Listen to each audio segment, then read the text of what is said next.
তাহলে আমরা গত দুইটা ক্লাসে যেটা করছি, অ্যাকাউন্ট ওপেন করছি, কোম্পানি অ্যাড করছি। আর গত ক্লাসে আমরা যেটা করছি, কোম্পানিটা সেটিংস করছি, তাই তো? এই পর্যন্ত সবাই জানেন। এখন ধরেন আমি এটা কি অ্যাকাউন্টিং সফটওয়্যার, রাইট? অ্যাকাউন্টিং সফটওয়্যারে কি হয়, সবসময় পাস্ট টেন্স হয়। পাস্ট টেন্স হয় কেমন করে? ঘটনা আগে ঘটে যায়, তারপর আমরা এখানে রেকর্ড করি। এমন কিন্তু ব্যাপারটা কিন্তু এমন হয় না যে ঘটতেছে আমি রেকর্ড করতেছি, এরকম খুব কম। নর্মালি আমরা আমাদের কাজ করে ফেলি, তারপর অ্যাকাউন্টসে আমাদের জিনিসপত্রগুলো চলে আসে, রিসিট হোক, ইনভয়েস হোক, যাই হোক চলে আসে, তারপর আমরা অ্যাজ এ বুক কিপার বা অ্যাকাউন্টেন্ট আমরা এখানে এন্ট্রি দিই, তাই না? তো ধরেন, এটা কেন বললাম, ধরেন যে আপনি একটা ট্রানজ্যাকশন করবেন, ট্রানজ্যাকশন কিন্তু হয়ে গেছে, আপনার কাছে এখন রেকর্ডগুলো আসছে, আপনি সেটা দেখে দেখে এখানে আপডেট করতেছেন। ব্যাক এন্ডে অ্যাকাউন্টেন্ট তো এইভাবেই কাজ করে ম্যাক্সিমাম জায়গায়। লাইভ কাজ হয়তো কিছু কিছু জায়গায় হতে পারে, সংখ্যা খুব কম। তো আমি যেটা বলছিলাম যে এই যে জেরো সফটওয়্যারটা, এটা হচ্ছে একটা ট্রেডিং সফটওয়্যার। মানে আমি একটা ফিনিশ গুড কিনবো একটা পার্টির কাছ থেকে, আমি নিজে একটা পার্টি আর একটা পার্টির কাছে আমি বিক্রি করবো। সাপ্লায়ার বা ভেন্ডরের কাছ থেকে আমি কিনবো, আমার কাছে রাখবো, আমার কাছ থেকে কাস্টমারের কাছে সেল করে দেবো। এটাই হচ্ছে এই সফটওয়্যারের কাজ। এর থেকে আর বেশি কিছু দরকার পড়লে তখন এটা দেওয়া হবে না, তখন আপনাকে অন্য সফটওয়্যার নিতে হবে। ওকে, তো দুনিয়াতে সব থেকে মানে বেশি ব্যবসা হচ্ছে ট্রেডিং ব্যবসা, ম্যাক্সিমামই ফিনিশ গুড বিক্রি করে। প্রোডাকশনে যায় কিন্তু কম সংখ্যক বিজনেস, তাই না? তো যার কারণে এই সফটওয়্যারগুলোর চাহিদা এত বেশি। এখন ধরেন আমি যেটা বলতেছি, যদি আমি এই প্রোডাক্টটা আমি আপনার কাছ থেকে কিনে বিক্রি করি এবং এটা ঘটে যাওয়ার পরে আমি যদি আমার এই সিস্টেমে এন্ট্রি দিতে চাই, তাহলে আমার কি লাগবে? প্রথমে প্রোডাক্টটা আমার কাছে থাকতে হবে। তার মানে এই প্রোডাক্টের নামটা আমার সিস্টেমে থাকতে হবে, কোয়ান্টিটি কতগুলো আছে সেটা থাকতে হবে। তারপর আমি ওনার কাছে বিক্রি করব, ওনার নামটা আমার সিস্টেমে থাকতে হবে, কাস্টমার হিসেবে ওনার নামটা থাকতে হবে না? তার মানে ওনার নাম যদি থাকে, আমাদের প্রোডাক্ট অ্যান্ড সার্ভিস থাকে, রেট থাকে ইনপুট দেওয়া, দেন আমি সেল করতে পারবো। ওকে, মানে সেল দেখাতে পারবো। এখন একটা আমি যদি একটা সেল দেখাই, তার মানে একটা ট্রানজ্যাকশন করলাম, তাই না? অথবা যে একটা পারচেস করি কোনো প্রোডাক্ট, ট্রানজ্যাকশন। এখন এই ট্রানজ্যাকশন করতে গেলে, ট্রানজ্যাকশন আমরা পরের ক্লাসে যাব, আজকের ক্লাস হচ্ছে এই ট্রানজ্যাকশন একটা করতে গেলে কি কি ইকুইপমেন্ট বা কি কি জিনিসপত্র আপনার লাগবে, যেগুলো আমার এখানে এন্ট্রি দিতে হবে, সেগুলো আমরা আজকে এন্ট্রি দিব। ওকে, এখন একটা জিনিস একটু বের করে নিই।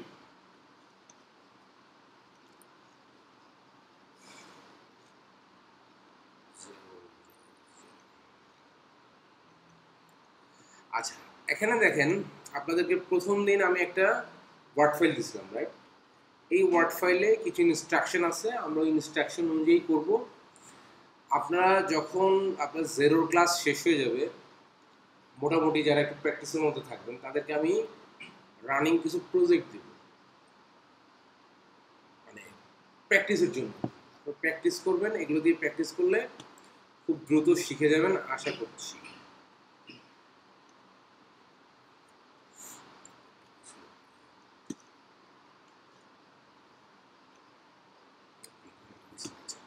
দেখেন, এই যে ইনফরমেশনগুলো আমরা ফার্স্ট সেকেন্ড ক্লাসে আমরা এগুলো কিন্তু ইউজ করে ফেলছি, তাই না? Company information. এখানে দেখেন বলছে কি, চার্ট অফ অ্যাকাউন্টস। এই চার্ট অফ অ্যাকাউন্টস কথাটার অর্থ আমরা বুঝি না কে কে, সবাই জানি মোটামুটি, জানি তো সবাই নাকি? মানে যদি না জানেন আমি বুঝে বলবো। আচ্ছা, চার্ট অফ অ্যাকাউন্টস মানে হচ্ছে আমার বিজনেসের লেজার, তাই না? বাংলায় বলে অনেকেই আছেন যারা ধরেন যে ক্লাসে আসেন না, ভিডিওটা দেখবেন। অ্যাকাউন্টিংয়ে না বলে বাংলায় বলি। বাংলায় কীরকম, ধরেন আমার বাসায়, প্র্যাকটিক্যাল লাইফে বলি, বাসায় আমি একটা খাতা বা একটা রেজিস্টার মেনটেন করি, যে রেজিস্টারটাতে আমি আমার বাসার এক্সপেন্স লিখি, আমি কী খরচ করছি সেটা আমি লিখে রাখি। তাহলে এই যে রেজিস্টার বা এই যে খাতা, এই খাতার উপরে নাম লেখা থাকবে কি, খরচের খাতা বা এক্সপেন্স রেজিস্টার, তাই না? এখন এই এক্সপেন্স, এই খরচ, আমার খরচ কি একরকম না, অনেক রকম খরচ। কী খরচ? আমি ধরেন ভাড়া বাসায় থাকি, আমি একটা হাউস রেন্ট দিই, বাসা ভাড়া, সার্ভিস চার্জ দিই, আমি মাসে কিছু বাজার করি, আমার ছেলের পিছনে কিছু খরচ থাকে, আমার ওয়াইফের পিছনে কিছু খরচ থাকে, বিভিন্ন রকম খরচ আমি লিখি। এখন ধরেন এই যে এই যে খাতাটা আপনি করছেন, রেজিস্টারটা আপনি করছেন, এটা হচ্ছে এক্সপেন্স। এটার মধ্যে আবার ধরেন অনেক ধরনের খরচ থাকে, বাসার রেগুলার খরচ, অফিসের খরচ, যাতায়াত খরচ, এরকম ভাবে ধরা হয়। এই যে এক্সপেন্সের খাতাটা করছেন, এই এক্সপেন্সের খাতাটাই হচ্ছে চার্ট অফ অ্যাকাউন্ট, এটাই হচ্ছে লেজার। ওকে, এখন এই আপনাদের মানে বয়সের ইয়েটা হচ্ছে আপনাদের মিক্স আছে আর কি, হ্যাঁ, একটু সিনিয়র জুনিয়র মিলে আছে। যারা বেশি জুনিয়র তারা হয়তো এই জিনিসটা দেখেন নাই, যারা সিনিয়র তারা দেখছেন। যারা আগে সরকারি ব্যাংকে গেছেন, কখনো চেক ভাঙাইতে গেছেন, ক্যাশ কাউন্টারে দিলে উনি ওই চেকটা পেছনে দিত, পেছনে একটা টেবিল লোক বসে থাকতো, তার পেছনে বিশাল বিশাল রেজিস্টার থাকতো, বালাম বই বলে আর কি, হ্যাঁ, যে এই রেজিস্টারে কোন অ্যাকাউন্ট থেকে কোন অ্যাকাউন্টের পর্যন্ত মানে আছে, দেখলো কোন রেজিস্টার, এইটা বিশাল একটা রেজিস্টার খুললো, খুলে আপনার অ্যাকাউন্ট কত পেজে, অত পেজে গিয়ে তারপর ব্যালেন্স কত আছে, ধরেন ব্যালেন্স আছে 50,000, আপনি চেক দিচ্ছেন 30,000, তাহলে এটাকে 30,000 টাকা মাইনাস করে ব্যালেন্স 20,000 টাকা লিখে চেকটা পাস করে দিত। দেখছেন না এগুলো আগে? এটাই বলতেছি। তো এই যে বিশাল একটা খাতা, এটা একটা সময় চলে আসলো কি একটা এক্সেল শিটে, তাই না? এক্সেল শিট থেকে এখন এইরকম ক্লাউড অ্যাকাউন্টিং সফটওয়্যারে চলে আসছে। তার মানে ওই যে বড় খাতাটা, বাসার যে রেজিস্টারটার কথা বললাম, এটাই হচ্ছে চার্ট অফ অ্যাকাউন্ট, এটাই লেখা। এটা আস্তে আস্তে ছোট হতে হতে এখন আমাদের মোবাইল ফোনে চলে আসছে, তাই না? তো এই যে চার্ট অফ অ্যাকাউন্ট, এটা এটা এটা বোঝানোর জন্যই এতগুলো কথা বলা আর কি, যেটা আসলে কি জিনিস। তার মানে আপনার ব্যবসায় এরকম অনেকগুলো ইনকাম, এক্সপেন্স ছাড়াও অনেক কিছু ধরনের খাত থাকবে, তাই না? এই প্রতিটা খাত এক একটাকে বলে হচ্ছে লেজার বা চার্ট অফ অ্যাকাউন্ট। এখন আপনি আপনার তো অ্যাকাউন্টিং সফটওয়্যার, যদি কিছু করতে যান তাহলে চার্ট অফ অ্যাকাউন্টস আপনার লাগবে না? চার্ট অফ অ্যাকাউন্টস কিন্তু প্রতিদিনই লাগবে, প্রত্যেকটা দিন লাগবে, each and everyday chart of accounts লাগবেই। হয়তো একটা অ্যাড হবে, দুইটা অ্যাড হবে, একটা দুইটা বাদ পড়বে, এরকম হইতেই থাকে। আচ্ছা, এটা হলো একটা জিনিস। দ্বিতীয় জিনিস হচ্ছে, ধরেন আমি একটা জিনিস বিক্রি করবো না, আমি এখানে বিক্রিটা দেখাবো। এখন দেখাইতে গেলে আমার চার্ট অফ অ্যাকাউন্ট লাগবে না, কারণ আমি যদি একটা জিনিস বিক্রি করি তাহলে কি হবে, আমার ইনকাম হবে, তাহলে ইনকামের চার্ট অফ অ্যাকাউন্ট লাগবে না। যদি আমার ইনকাম হয় তাহলে আমার ইনভেন্টরি থেকে প্রোডাক্ট কমে যাবে, ইনভেন্টরি অ্যাসেট কমে যাবে, তাহলে ইনভেন্টরি অ্যাসেট আমার মাইনাস হবে, এটা তো লাগবে। ইনভেন্টরিতে যা থাকে সবই আছে।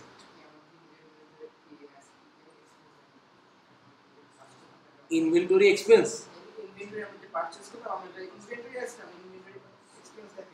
আচ্ছা, এই যে দেখেন ওনারা কি করতো, ইনভেন্টরিটাকে এক্সপেন্স দেখেন, প্রশ্ন তো ওইটাই।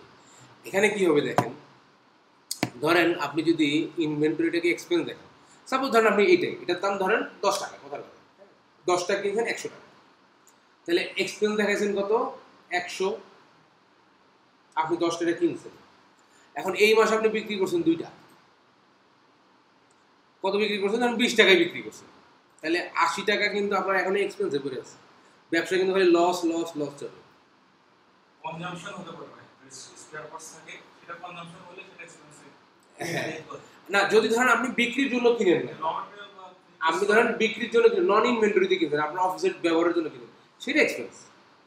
কিন্তু যদি আপনি বিক্রির জন্য কিনেন, যে টাকা 100 টাকা এক্সপেন্স করলে সেই 100 টাকা এগেনস্টে 100% আপনাকে ইনভেন্টরি অ্যাসেট আসতেই হবে, তা না হলে ওই 100 টাকা শুরুতেই লস খাবেন। তারপরে কি হবে, ব্যবসায় দেখবেন আপনি এত বেচা বিক্রি করেন কিন্তু ব্যবসা খালি লস দেখায়, সফটওয়্যার আপনার ওই যে এক্সপেন্সটা করলেন সেটার এগেনস্টে ইনভেন্টরি অ্যাসেট এসে ব্যালেন্স হবে, তারপর আপনি যতটুকু সেল করবেন অতটুকু আপনার ইনকাম হবে, তখন আপনি প্রফিট অ্যান্ড লস বের করতে পারবেন। শুরুতেই যদি আপনি সব এক্সপেন্স দেখায় ফেলেন তাহলে পুরোটাই এক্সপেন্স হয়ে গেল। হ্যাঁ,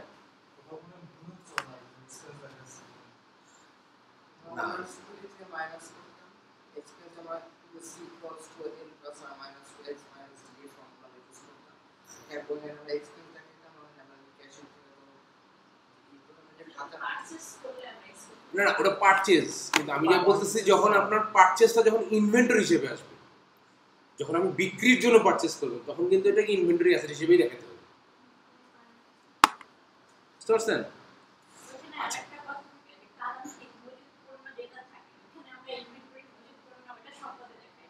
হ্যাঁ হ্যাঁ, মজুদ পণ্য তো আপনাকে সম্পত্তিই দেখাইতে হবে, এছাড়া আপনি যেটা বলছেন পারচেজটা হচ্ছে কস্ট অফ গুডস সোল্ড।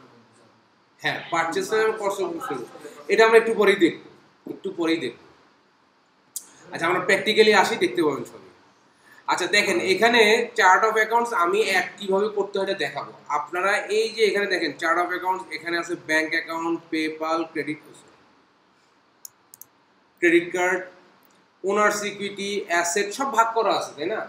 সহজ জিনিস, যিনি এটা বুঝতে পারবেন না যেটা কোথায় যাবে, একদম লেখাই আছে ভাই, এটা আমার রেভিনিউতে যাবে, এটা আমার লাইবিলিটিতে যাবে, এক্সপেন্সে যাবে। হ্যাঁ, এগুলো প্র্যাকটিস করবেন। কোনটা কোনটা? এটা হচ্ছে ন্যাচার, কোম্পানি ন্যাচার হচ্ছে ওরা রেন্ট দেয়, ওরা রেন্ট দিলে ওটা ওদের রেন্ট মানে আপনি বলছেন কি কোনটা কথা বলতেছেন? এই রেন্টাল ফিজ, এটাকে আপনি কি ধরতেছেন?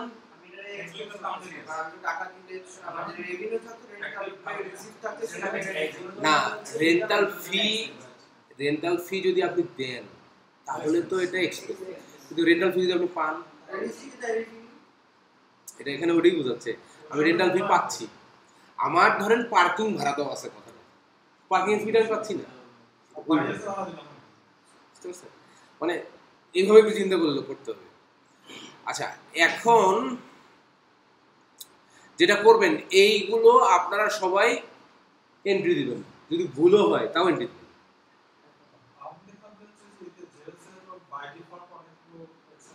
250 দেওয়া আছে, 250টা এক্সপেন্স অলরেডি দেওয়া আছে, আপনার এটা প্র্যাকটিসের জন্য এটা এন্ট্রি দিবেন।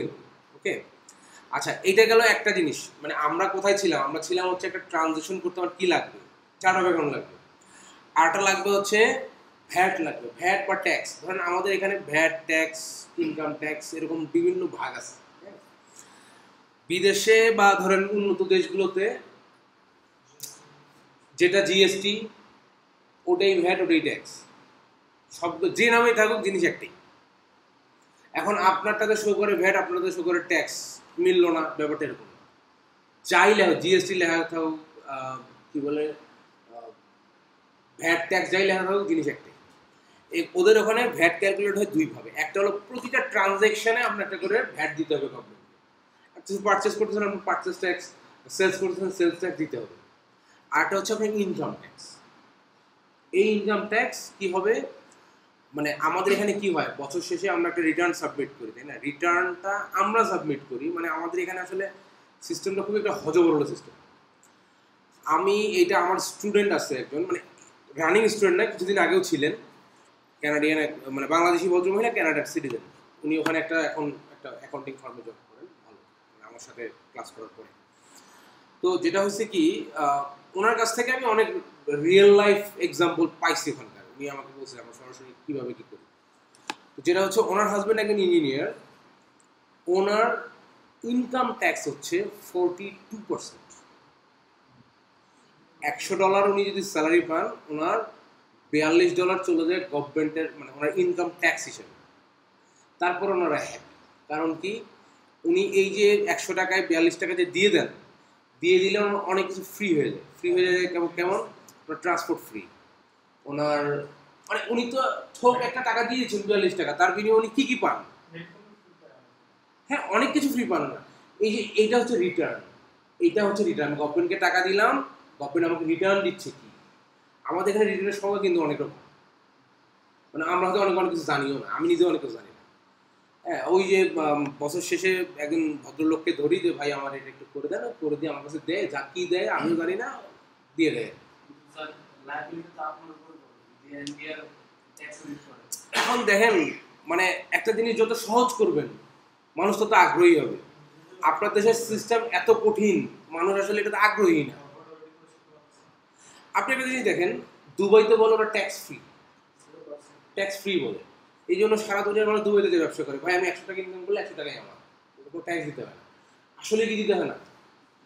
ট্যাক্স দিতে হয় না, ইনকাম ট্যাক্স দিতে হয় না।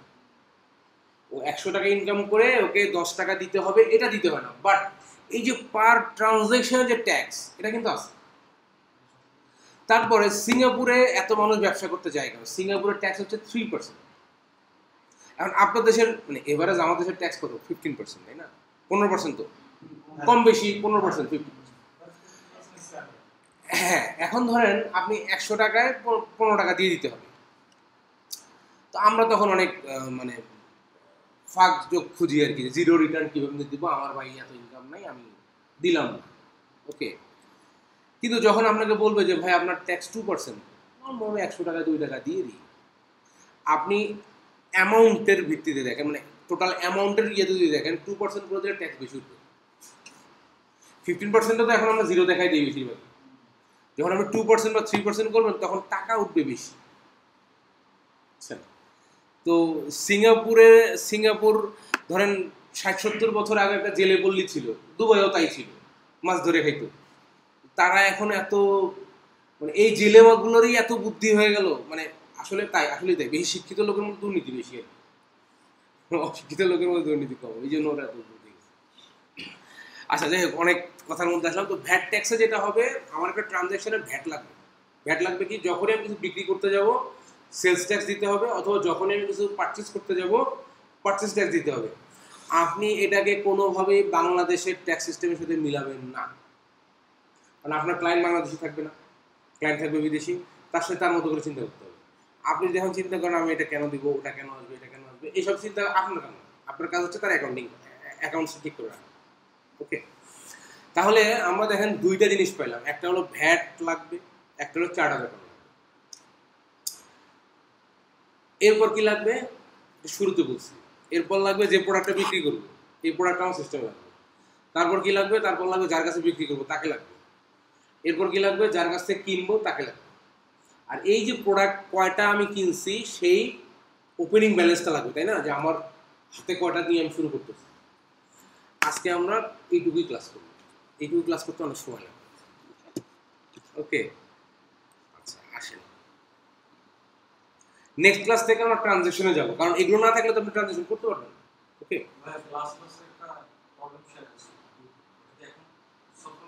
না ক্লাস শেষে বললাম। ওকে, আচ্ছা এখন দেখেন আমাদের প্রথম কাজ কি? আমাদের প্রথম কাজ হচ্ছে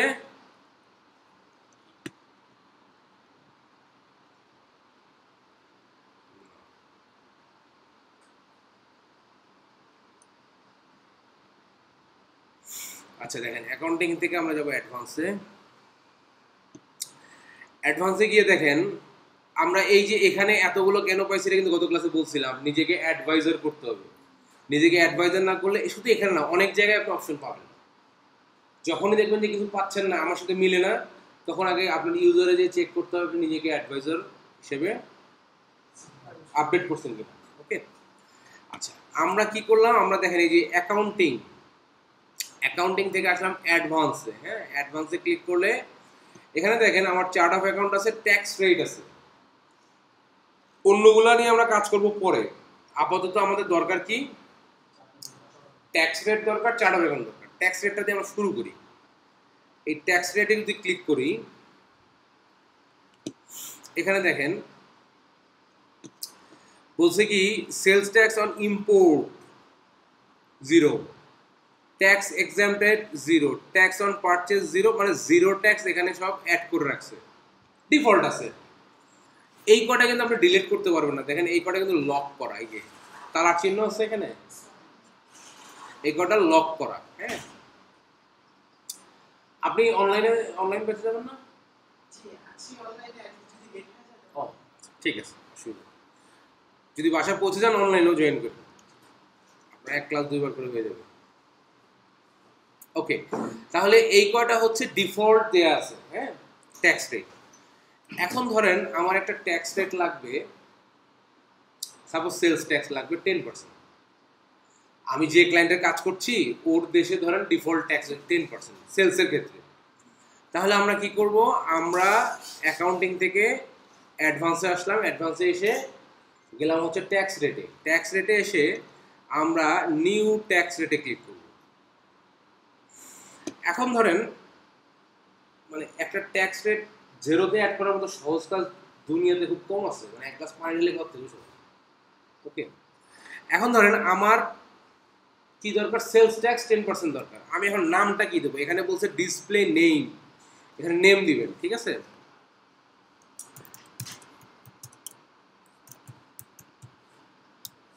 এভাবে লেখা যাবে না সেলস ট্যাক্সকে, ট্যাক্স অন ইনকাম, আমি তো সেলস সেলস করতে সেটার উপরে ট্যাক্স হচ্ছে না, ট্যাক্স অন ইনকাম ট্যাক্স 10%, এভাবে লেখা যাবে। আচ্ছা গেল। এরপর ধরেন লিখি সরাসরি,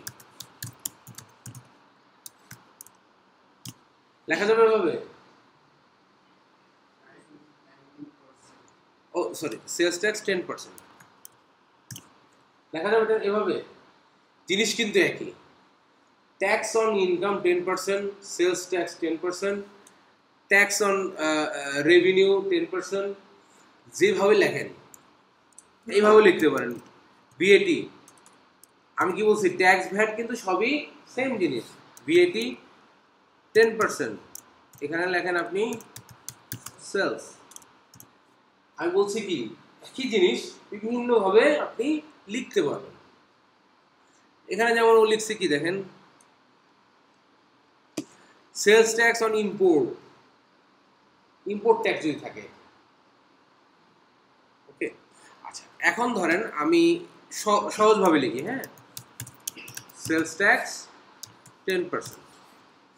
এখন এই যে এখানে বলছে কি ট্যাক্স কম্পোনেন্ট, এখানে এটা ট্যাক্স কম্পোনেন্ট মানে এটা হচ্ছে একটা ডেসক্রিপশন টাইপের।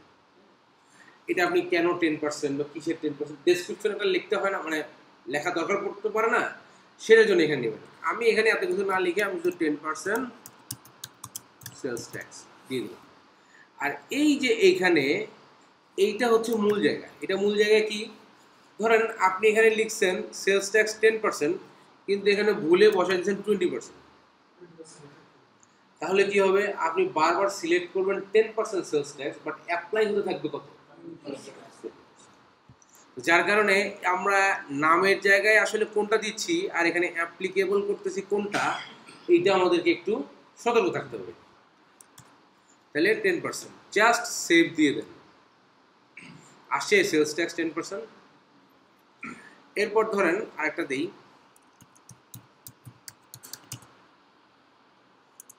পারচেজ ট্যাক্স ধরেন 15%। এখানে আমি একটা ডেসক্রিপশন দিয়ে দিই, এটাকেই কপি করে দিই, এখানে দিব আমি 15%। তাহলে এই ট্যাক্স না, এই যে দেখেন এই যে 1 2 3 4 যে চারটা আছে, এই চারটা শুধু ডিলিট করতে পারবেন না, কিন্তু আপনি বাকিগুলো ডিলিট করতে পারবেন। এই যে ধরেন আমি পারচেজ ট্যাক্সটা টিক দিলাম, দিয়ে যে ডিলিট করে দিলাম, ডিলিট হয়ে যাবে। ওকে, ডিলিট করতে পারবেন না শুধু এই চারটা যেটা ডিফল্ট দেওয়া আছে, এর বাইরে আপনি ডিলিটও করতে পারবেন, এডিটও করতে পারবেন। ধরেন ওই যে ভুল যদি হয় আপনার যে 10% সেলস ট্যাক্স, বাট আপনি ওই ঘরে বসেছেন কত 20%, এটা আপনি এডিট করতে পারবেন। দেখেন কিভাবে, এই জাস্ট এই লেখাটার উপর ক্লিক করবেন, ক্লিক করে এখানে চেঞ্জ করবেন। চেঞ্জ করতে হ্যাঁ, ডিফল্টগুলো এডিট করা যাবে, ডিলিট করতে পারবেন। এই ডিফল্টগুলো ধরেন 0% আছে, তো এইটাকে আপনি ও আচ্ছা, এইখানে শুধু আপনি রেটটা চেঞ্জ করতে পারবেন, ওর নাম চেঞ্জ করতে পারবেন না। ওকে, এডিটের অপশনও দিচ্ছে না, না এটা এডিট করাও যাবে না। এডিট আগে ছিল, আমরা এডিট করতাম আগে, এখন এডিট করার অপশন নেই, মানে ওটা যে কটা আছে ওটা ফিক্সড। এর বাইরেগুলো আপনি, আমি তো এডিট দেখালাম, এডিটও করা যাবে, অ্যাডও করা যাবে। তাহলে আমরা কি কিছু ট্যাক্স রেট এখানে অ্যাড করতে পারবো? আপনি ধরেন 2.5% থেকে শুরু করবেন, 2.5, 3, 3.5 এরকম করে আপনার কিছু অ্যাড করবেন। তাহলে হবে কি, ট্যাক্সটা অ্যাড করার ব্যাপারটা আপনার নলেজে থেকে যাবে, প্র্যাকটিসে থেকে যাবে। কিছু একটা এডিট করবেন।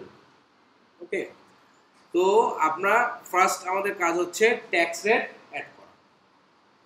সেকেন্ড কাজে আসি। সেকেন্ড কাজটা কি, এই যে অ্যাকাউন্টিং থেকে আসবো অ্যাডভান্সে, অ্যাডভান্সে এসে যাব চার্ট অফ অ্যাকাউন্টে। দেখেন চার্ট অফ অ্যাকাউন্টে, চার্ট অফ অ্যাকাউন্টে দেখেন এই যে ভাই একটু আগে বললো যে এখানে অনেকগুলো দেয়া আছে, এখানে 250টার মতো আপনার ডিফল্ট দেয়া আছে। হ্যাঁ, 250টা আর একটু কম আছে। এখানে বলছে অল অ্যাকাউন্টস, সবগুলো অ্যাকাউন্ট এখানে দেয়া আছে, বাট এইখানে আবার এগুলো ভাগ করা আছে। অল অ্যাকাউন্টস এর পাশে বলছে কি অ্যাসেট। আপনি যদি অ্যাসেটে ক্লিক করেন তাহলে অল অ্যাকাউন্টস থেকে শুধু অ্যাসেট গুলোকে দেখাবে, ডিফল্ট যেগুলো আছে আপনি এগুলো অ্যাড করেন নি, এগুলো ও মানে যেগুলো আমাদের প্রায়শই কাজে লাগে এরকম কতগুলো ডিফল্ট দিয়ে রাখছে। তাহলে অ্যাসেটের দেখেন একটা কোড আছে, কোড নাম্বার অ্যাসেটের কবে থেকে কত থেকে শুরু করছে, 6 এবং 7, 610 থেকে শুরু এবং 721, তার মানে 6 এবং 7 দিয়ে ওরা অ্যাসেট শুরু করছে। আমরা এটার সাথে অ্যালাইন থাকবো আর কি। হ্যাঁ, এরপর দেখেন লাইবিলিটি, লাইবিলিটি কত 800 এবং শেষে একটা আছে 900। লাইবিলিটি যতগুলো অ্যাকাউন্ট আছে সবগুলো 800 বা 900 দিয়ে শুরু করছে। ওকে, এরপর আসেন ইকুইটি, ইকুইটিতে কত দিয়ে শুরু করছেন 960। তার মানে ও লাইবিলিটির একটা অ্যাকাউন্ট 900 দিয়ে করছে, বাট 900টা আবার ইকুইটিতেও রাখছে। এরপর হ্যাঁ, যেমন আপনার কুইক বুক যখন করবেন তখন দেখবেন যে কোড ম্যান্ডেটরি না, কোড দিলেও নিবে না দিলেও নিবে, কিন্তু জেরোতে কোড ছাড়া কোনো চার্ট অফ অ্যাকাউন্ট অ্যাড করতে পারবেন না, কোড লাগবে।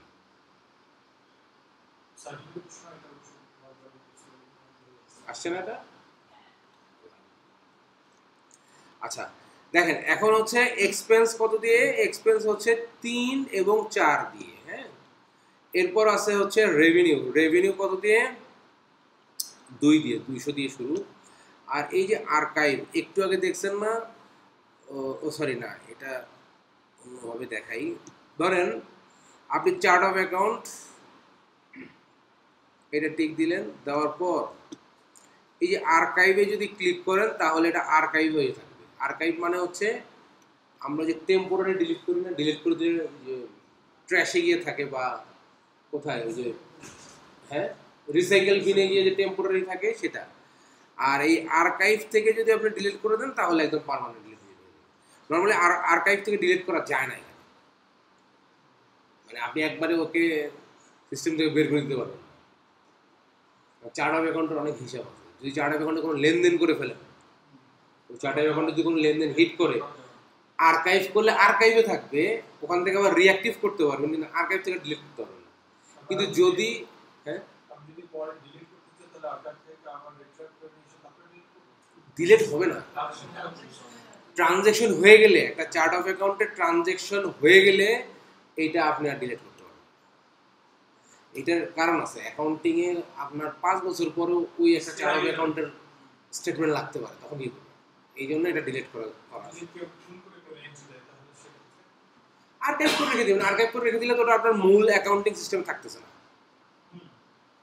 কিন্তু আর্কাইভ থেকে আপনি ডিলিট করতে পারবেন না যদি লেনদেন করে ফেলেন। এইটার আসলে লিমিট নাই, আর এগুলো থাকে, এগুলো 50-100 বেশি হবে না। আচ্ছা, তাহলে আমরা এই যে অল অ্যাকাউন্টে পাচ্ছি সব, আর এই যে এখানে যেটা আছে অ্যাসেট লাইবিলিটি, এগুলোর মধ্য থেকেই ভাগ করা আছে এখানে।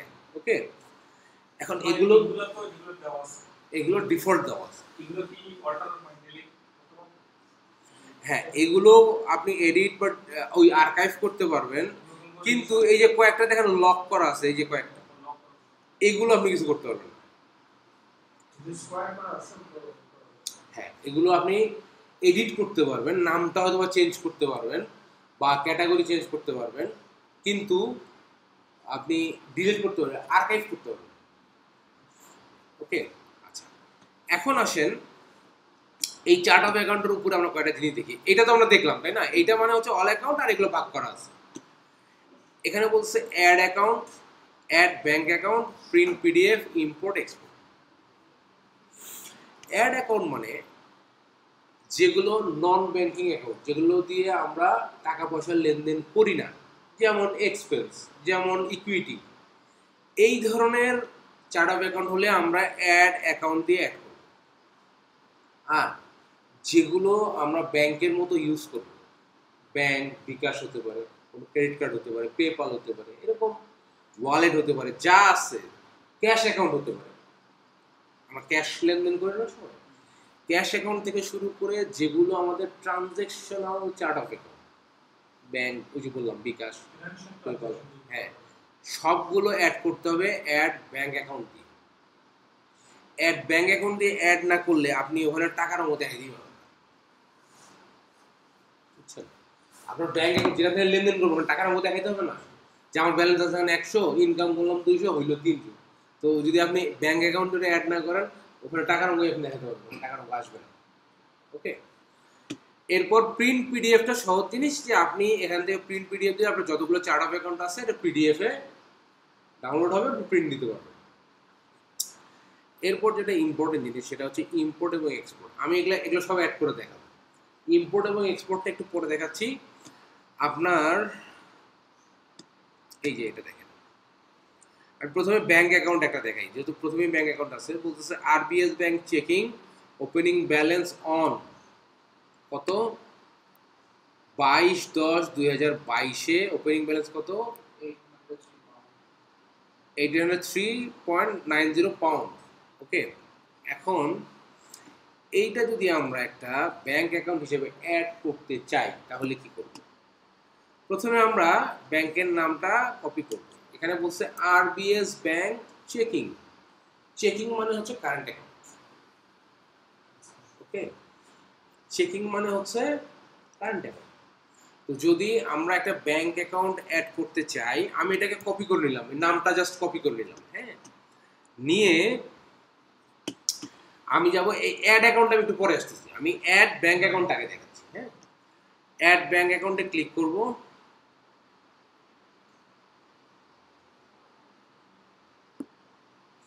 ক্লিক করে এখানে দেখেন বলতেছে ফাইন্ড অ্যাকাউন্ট, ফাইন্ড অ্যাকাউন্ট। হ্যাঁ, এখানে সার্চ একটা অপশন আছে, সার্চে কি সার্চ করা যাবে? ধরেন ব্যাংকের নাম সার্চ করা যাবে। যেমন ধরেন আমি যদি এইচএসবিসি দিয়ে আমি এখানে সার্চ করি, ফিল্টার বাই কান্ট্রি, কান্ট্রি চাচ্ছে না,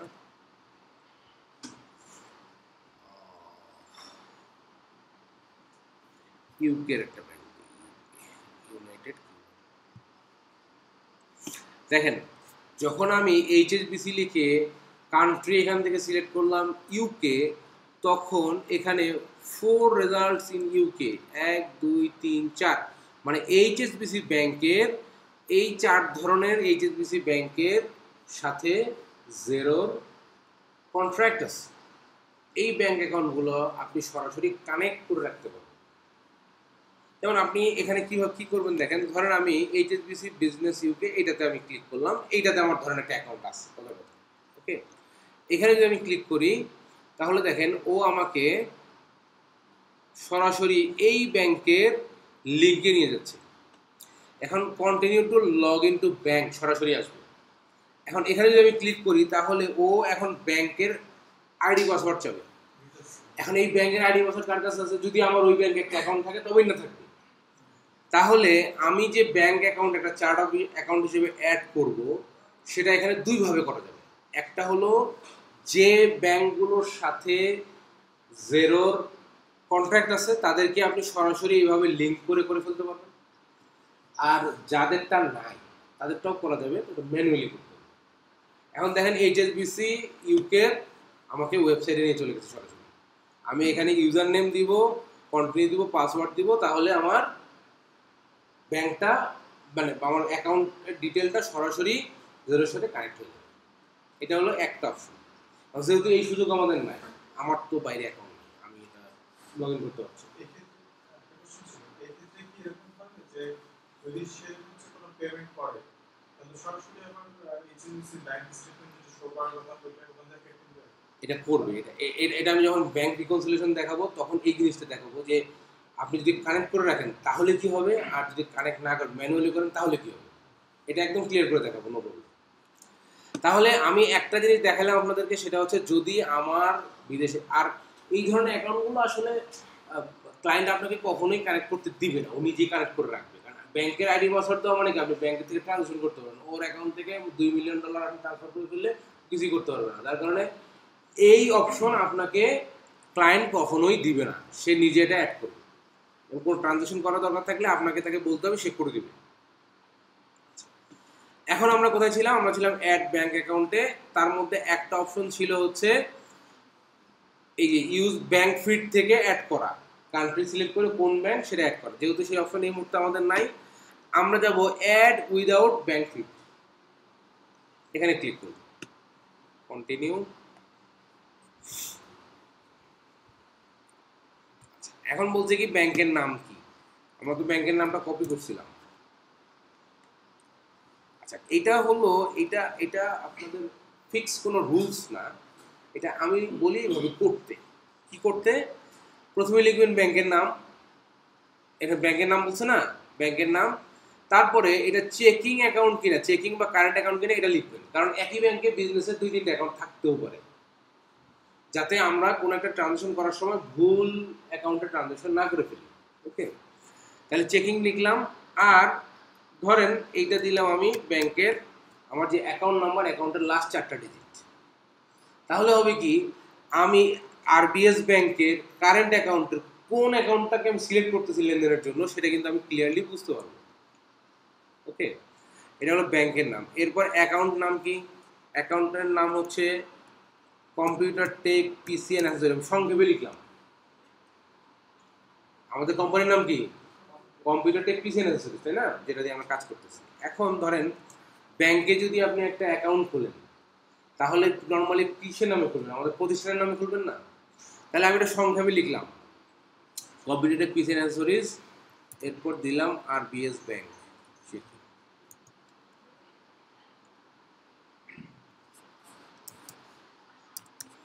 এটা অ্যাকাউন্ট নাম্বার, অ্যাকাউন্ট নেমটা এইভাবে লেখার কারণ কি? এইভাবে লেখার কারণ হচ্ছে এইটা হলো আমার, এটা হচ্ছে আমার কোম্পানির নাম, আর এটা হলো আমার ব্যাংকের ডিটেল। তাহলে দুইটা একসাথে থাকলে আমার ভুল হওয়ার কোনো সম্ভাবনা নাই। এরপর দেখেন বলছে অ্যাকাউন্ট টাইপ।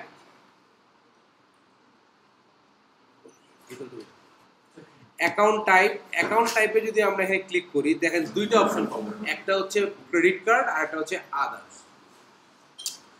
ক্রেডিট কার্ড আমরা তখনই সিলেক্ট করব যখন আমরা কোনো ক্রেডিট কার্ড এখানে অ্যাড করব ব্যাংকের মতো করে। এখন এখানে দুইটা অপশন কেন হলো, একটা ক্রেডিট কার্ড একটা আদার্স কেন হলো? ক্রেডিট কার্ড কি ধরনের অ্যাকাউন্ট জানেন কেউ? লাইবিলিটি।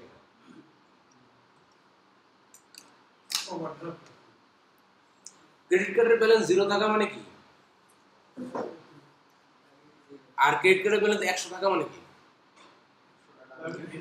100 টাকা কিন্তু আপনি পাঁচ করে ফেলছেন, মানে 100 টাকা আপনার খরচ হয়ে গেছে, লোনে আছেন 100 টাকা।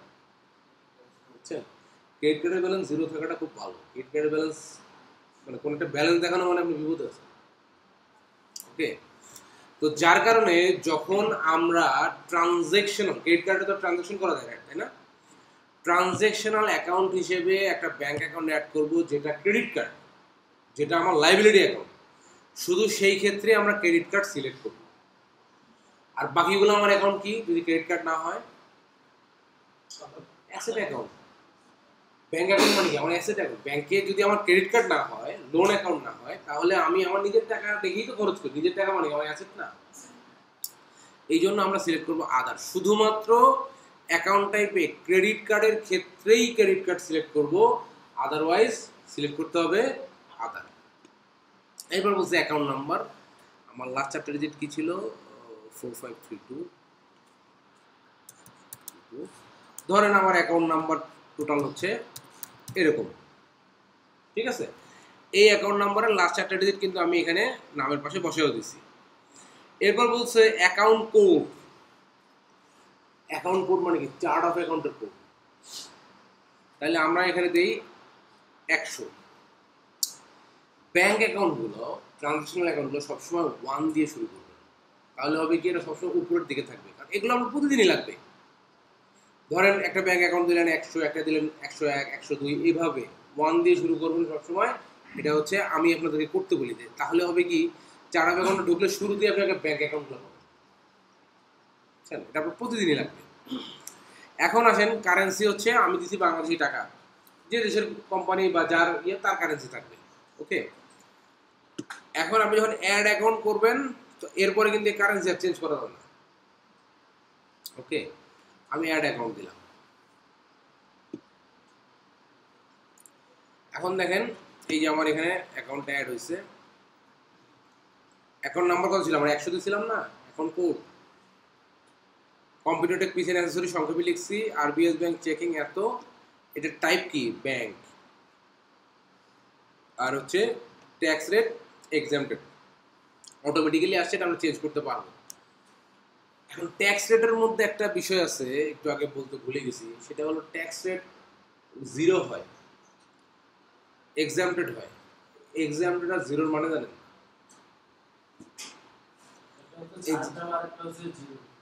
হ্যাঁ, একটা হলো আর একটা হলো নো ভ্যাট।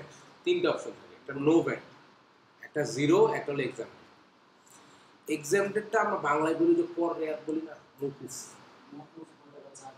এখন ধরেন একটা প্রোডাক্টের উপর এটার প্রোডাক্টের উপরে 15% ভ্যাট আছে। গভর্নমেন্ট কোনো কারণে বললো যে এই প্রোডাক্টের উপর আমি 6 মাস ভ্যাট নিব না, 6 মাস এক্সাম্পটেড, 6 মাস মকুফ। কিন্তু এটার মধ্যে ভ্যাট কত পার্সেন্ট? 15%। ভ্যাট আছে কিন্তু 15%, কিন্তু আপাতত মকুফ। এইটা হলো এক্সাম্পটেড। আর একটা 0 মানে ধরেন গভর্নমেন্ট কিছু সেক্টর থাকে না যেগুলোকে ভ্যাটের মানে যে কোনোভাবে ভ্যাটের আওতায় নিয়ে আসতেও পারে, আবার 0 রাখে। সাপোজ ধরেন এই যে মেডিকেল ইকুইপমেন্ট, হসপিটাল, এইরকম জায়গায় ছাড় দেয় না। এক্সাম্পটেড মানে হলো ভ্যাট আছে আপাতত মৌকুফ, 0 মানে হলো আপাতত ভ্যাট আছে আপাতত 0, যে কোনো সময় 1-2% হয়েও যেতে পারে। আর হলো একদম নো ভ্যাট, যেটা ভ্যাটের আওতার মধ্যে এনবিআর এর লিস্টেই নেই। ওকে, এরকম কিছু জায়গা থাকতে পারে, দাতব্য সংস্থা, অনেক রকম এরকম জায়গা থাকে যেগুলোতে ভ্যাটের আওতার বাইরে, একদম ভ্যাটের লিস্টেই নেই। তো হ্যাঁ, তো এখন আপনি যদি নো ভ্যাট দেন, ভ্যাট অ্যাপ্লাই হবে কত? 0। এক্সাম্পটেড দিলেও অ্যাপ্লাই হবে 0, আর 0% দিলেও তো 0 অ্যাপ্লাই হবে। কিন্তু 0 আর এক্সাম্পটেড মানে কিন্তু ভ্যাটের খাতায় নাম আছে, এনবিআর এর খাতায় নাম আছে, যে কোনো সময় চলে আসতে পারে। আর হচ্ছে নো ভ্যাট মানে এনবিআর ওটাকে লিস্টের বাইরে রাখছে, খাতায় তুলে নেই না। আমার বাংলা কথা কি বুঝলেন? মানে এই 3টার পার্থক্য কি বুঝলেন? না, আমি বললাম কি আমি খুব টেকনিক্যাল ল্যাঙ্গুয়েজ ইউজ না করে একদম নর্মাল বাংলা ভাষায় বললাম, এটা কি বুঝতে পারলেন কিনা? মানে আমরা যাদের কাছে লেখাপড়া করছি, ধরেন কলেজে বা ইউনিভার্সিটিতে, স্যাররা দেখবেন খুব কঠিন ভাষা ব্যবহার করে, মানে একটা পাণ্ডিত্য জাহির করতে যায় উনি কত বড় পণ্ডিত, এমন কথাবার্তা বলে যেগুলো আমরা আসলে বুঝতে পারি না। এখন আপনি আমি যদি কথা না বুঝতে পারি, আপনি আমি এটা অ্যাপ্লাই করবো কোথায় বলেন? ওকে, এই জন্য আসলে আমি যখন মানে স্টুডেন্ট ছিলাম তখন আমি একটা পার্ট টাইম চাকরি করতাম। তখন ওই যে নকিয়ার যে সেল সেন্টারগুলো, কনসেপ্ট স্টোরগুলো প্রথম ডেভেলপ হচ্ছে আর কি। মানে আগে কি একটা দোকানে সব রকম মোবাইল বেচতো, কিন্তু এই নকিয়া ফার্স্ট একটা কনসেপ্ট স্টোর, মানে শুধু নকিয়া বিক্রি করবে এরকম নিয়ে আসে। তো আমি স্টুডেন্ট অবস্থায় 5 ঘন্টা করে চাকরি করতাম। তো নকিয়া তখন এমার্জিং এশিয়ার একজন ডিরেক্টর ছিলেন, ওনার নাম হচ্ছে প্রেমচাঁদ, ইন্ডিয়ান অস্ট্রেলিয়ান। উনি আমাকে আমি হচ্ছে একটা মানে কাস্টমারকে একটা ফোন সেল করার জন্য খুব কনভিন্স করার চেষ্টা করতেছি। তো উনি পাশে দাঁড়িয়ে থেকে দেখতেছে, তো কাস্টমার সেল হয়ে গেল। যাই হোক, উনি আমাকে বলতেছে যে তুমি আসলে ট্রেনিং করছো অনেকগুলো, ঠিক আছে, তুমি অনেক টেকনিক্যাল কথাবার্তা জানো, এটাও ঠিক আছে, কিন্তু তোমার এই টেকনিক্যাল কথা কিন্তু কাস্টমার বুঝে না। তুমি এমন ভাবে কাস্টমারকে বলো যেভাবে বললে তোমার মার কাছে তুমি এটা বিক্রি করতে পারো। তোমার মাকে কিভাবে বুঝাইতে? মাকে কি বলতা যে এটা এত মেগাপিক্সেল, এত জিবি, এত কিছু? মা মেগাপিক্সেল জিবি বুঝে? তো তুমি তাকে এমন ভাবে বলো যাতে তোমার মাকে বললে তোমার মা যাতে বুঝতে পারে যে হ্যাঁ আমি এই জিনিসটা এরকম নিতে চাই। ঠিক এইভাবে কাস্টমার করবো। তো আমরা আসলে কমিউনিকেশনগুলো খুব কঠিন করে ফেলছি, মানে মানে নিজেকে আমি অনেক পণ্ডিত বুঝাতে যাই, এমনভাবে কথাবার্তা বলে আমার অডিয়েন্স স্টুডেন্ট বুঝেই না। তো ওই জন্য আমি একটু বাংলা ভাষায় কথা বলার চেষ্টা করি আর কি, আপনাদের সাথে যাতে কথা বোঝা যায়। এনিওয়ে, তো এখন আমরা অ্যাড ব্যাংক অ্যাকাউন্টে যে মোটামুটি একটা ব্যাংক অ্যাকাউন্ট কি অ্যাড করতে পারবো, জিনিস কিন্তু সহজ। আর ভুলে গেলেও সমস্যা নেই, ভিডিও তো দিব, ভিডিও দেখে আবার মনে করবেন। ওকে, এরপরে আসেন অ্যাড অ্যাকাউন্ট। এটা কোনটা? আচ্ছা, এখানে একটা একটা কাজ করি, এখানে আরেকটা জিনিস অ্যাড করে দেখেন। এই যে এটা কি? Credit card. আমেরিকান এক্সপ্রেসের নাম শুনছেন না সবাই? ক্রেডিট কার্ড বাংলাদেশে এমএক্স বলে, সিটি ব্যাংক নিয়ে আসছে। ধরেন American express, blue business plus credit card. আচ্ছা, পুরোটাই লিখি।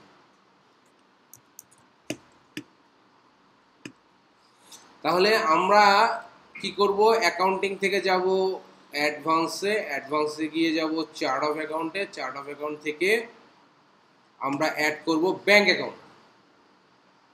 ক্রেডিট কার্ড মানে কি? Bank account. আমার যে পেটি ক্যাশ থাকে এটাও ব্যাংক অ্যাকাউন্ট হিসেবে অ্যাড করতে হবে, তাহলে এখান থেকে লেনদেন করতে পারবে। ওকে, এখন এটা কি যাব? অ্যাড উইদাউট ব্যাংক ফিডে, কারণ ওই ব্যাংক ফিডে গেলে তো আমার বুদ্ধি নেই, ওখানে তার পারবো না। ওকে, এখন দেখেন ব্যাংকের নাম কি?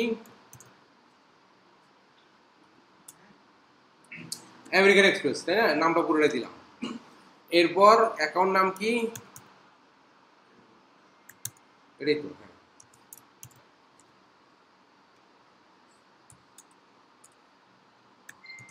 ওকে, তো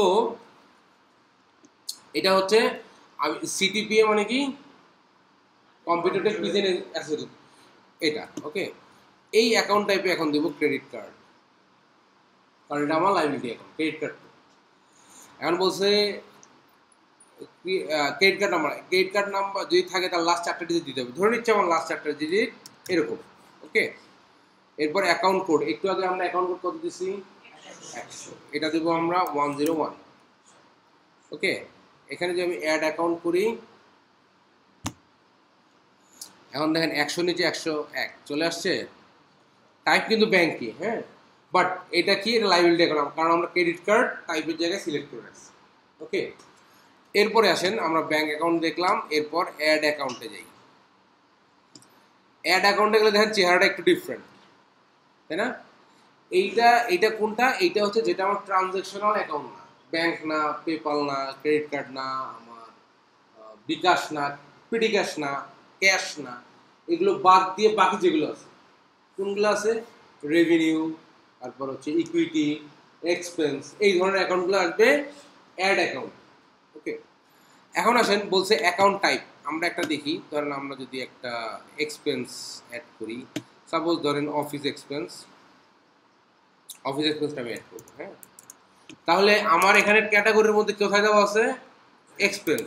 তাহলে আমার অ্যাকাউন্ট টাইপ কি হবে? এখানে যদি আপনি একটা ই লেখেন, ই লিখলে চলে আসবে এক্সপেন্স। টাইপ কিন্তু আমার ওখানে দেওয়াই আছে, সেটা আমি জাস্ট এখানে সিলেক্ট করবো। ওকে, কোড। এখন আসেন ডুপ্লিকেটটা। এখন এই যে এক্সপেন্স, এই এক্সপেন্সের কোড 0 কি দিয়ে শুরু করছে এটা একটু আমরা দেখি। কোথায় যাব? এই যে এক্সপেন্স, হ্যাঁ, এক্সপেন্সে ক্লিক করলাম, 300 এবং 400 দিয়ে শুরু করছে। এখন দেখেন 310-এর পরে আর কিছু নাই, তার মানে আমরা 311, 12 দিয়ে এগুলো কিন্তু আমার নিবে। এখানে যেটা অলরেডি ব্যবহার হচ্ছে সেটা কিন্তু নিবে না। কেমন? দেখেন আমার ওখানে আছে কত? 310। 310 দিয়ে বাইরে যদি ক্লিক করেন বলবেন নট অ্যাভেলেবেল। 310 দিয়ে তো আমার একটা আছে, বাট এখানে যদি আপনি 311 দেন, বাইরে ক্লিক করেন, দেখেন 311 অ্যাভেলেবেল। তার মানে আপনি যদি যেটা আছে সেটা দিয়ে ফেলেন, ও দেখাবে যেটা অলরেডি ইউজড, এটা তুমি ব্যবহার করতে পারো না। আর যেটা ইউজ হয় নাই সেটা দেখাবে এটা অ্যাভেলেবেল আছে। ওকে, এরপর নেমটা তো আমরা কপি করে রাখছিলাম, কি নেম? Office expense. তাহলে প্রথমে আসছে আমার ক্যাটাগরি, ক্যাটাগরির পরে আসছে আমার কোড, কোডের পরে আসছে আমার নেম।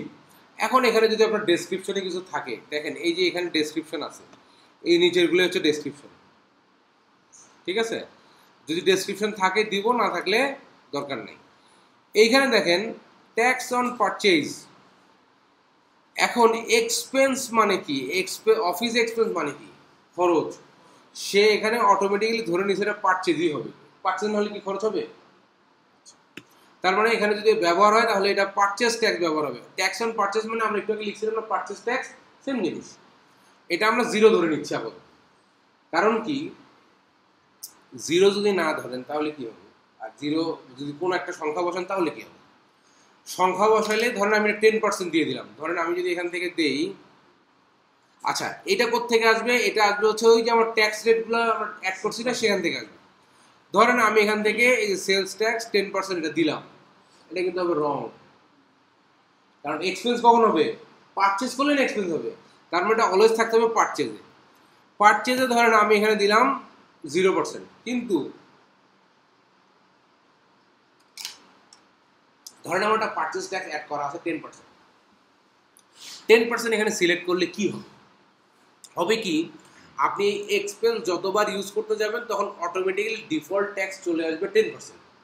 আপনি ইনস্ট্যান্ট চেঞ্জ করতে পারবেন, কিন্তু ডিফল্ট বারবার চলে আসবে 10%। এখানে যদি আপনি 10% সিলেক্ট করে দেন, তো এইখানে আমরা করব কি, আমাদের যদি প্রয়োজন হয় আমরা ট্রানজ্যাকশন করার সময় ট্যাক্স বসাবো, কিন্তু এখানে আমরা অলওয়েজ এটাকে জিরো রাখবো। আর কোনো কারণে যদি আপনি চেঞ্জ করতে ভুলে যান তাহলে খামোখা এটা অ্যাপ্লাই হইতেই থাকে। ওকে, আর এখানে কি, এখানে যদি টিক দেন তাহলে এটা ড্যাশবোর্ডে শো করবে। আমরা যদি শুরুতে পাইছিলাম ড্যাশবোর্ড, এমন কিছু চার্ট অফ অ্যাকাউন্ট থাকতে পারে যেটা হয়তো বা প্রতিদিনই লাগে, প্রতি ঘন্টাই লাগে, তাহলে সেগুলো আমরা ড্যাশবোর্ডে রেখে দিতে পারি।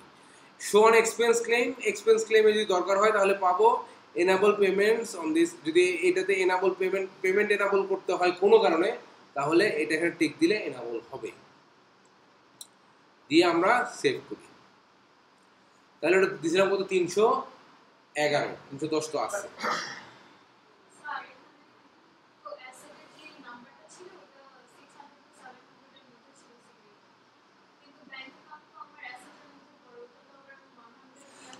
না না না, ব্যাংকের ব্যাপারটা আমি আলাদাভাবে বলছি, ব্যাংকটাও অ্যাসেট, বাট ব্যাংকটা আমরা 1 দিয়ে কেন শুরু করব, কারণ ব্যাংকটা আমার সব সময় লাগবে, এটা যাতে আমি শুরুতেই পেয়ে যাই। 1 দিয়ে শুরু করলে উপরের দিকে থাকবে না, এই জন্য ব্যাংকেরটা আমি একটু আলাদা রাখতে বলছি।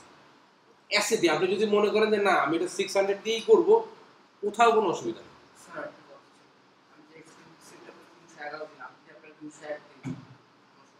কোনো সমস্যা নেই, আপনি নাম্বার যে কোনোটা ব্যবহার করতে পারেন, কিন্তু আমার আমার সাজেশন হচ্ছে যে জেরো যেভাবে করছে আমরা এর সাথে অ্যালাইন থাকার চেষ্টা করব, তাহলে হবে কি, ধরেন আপনি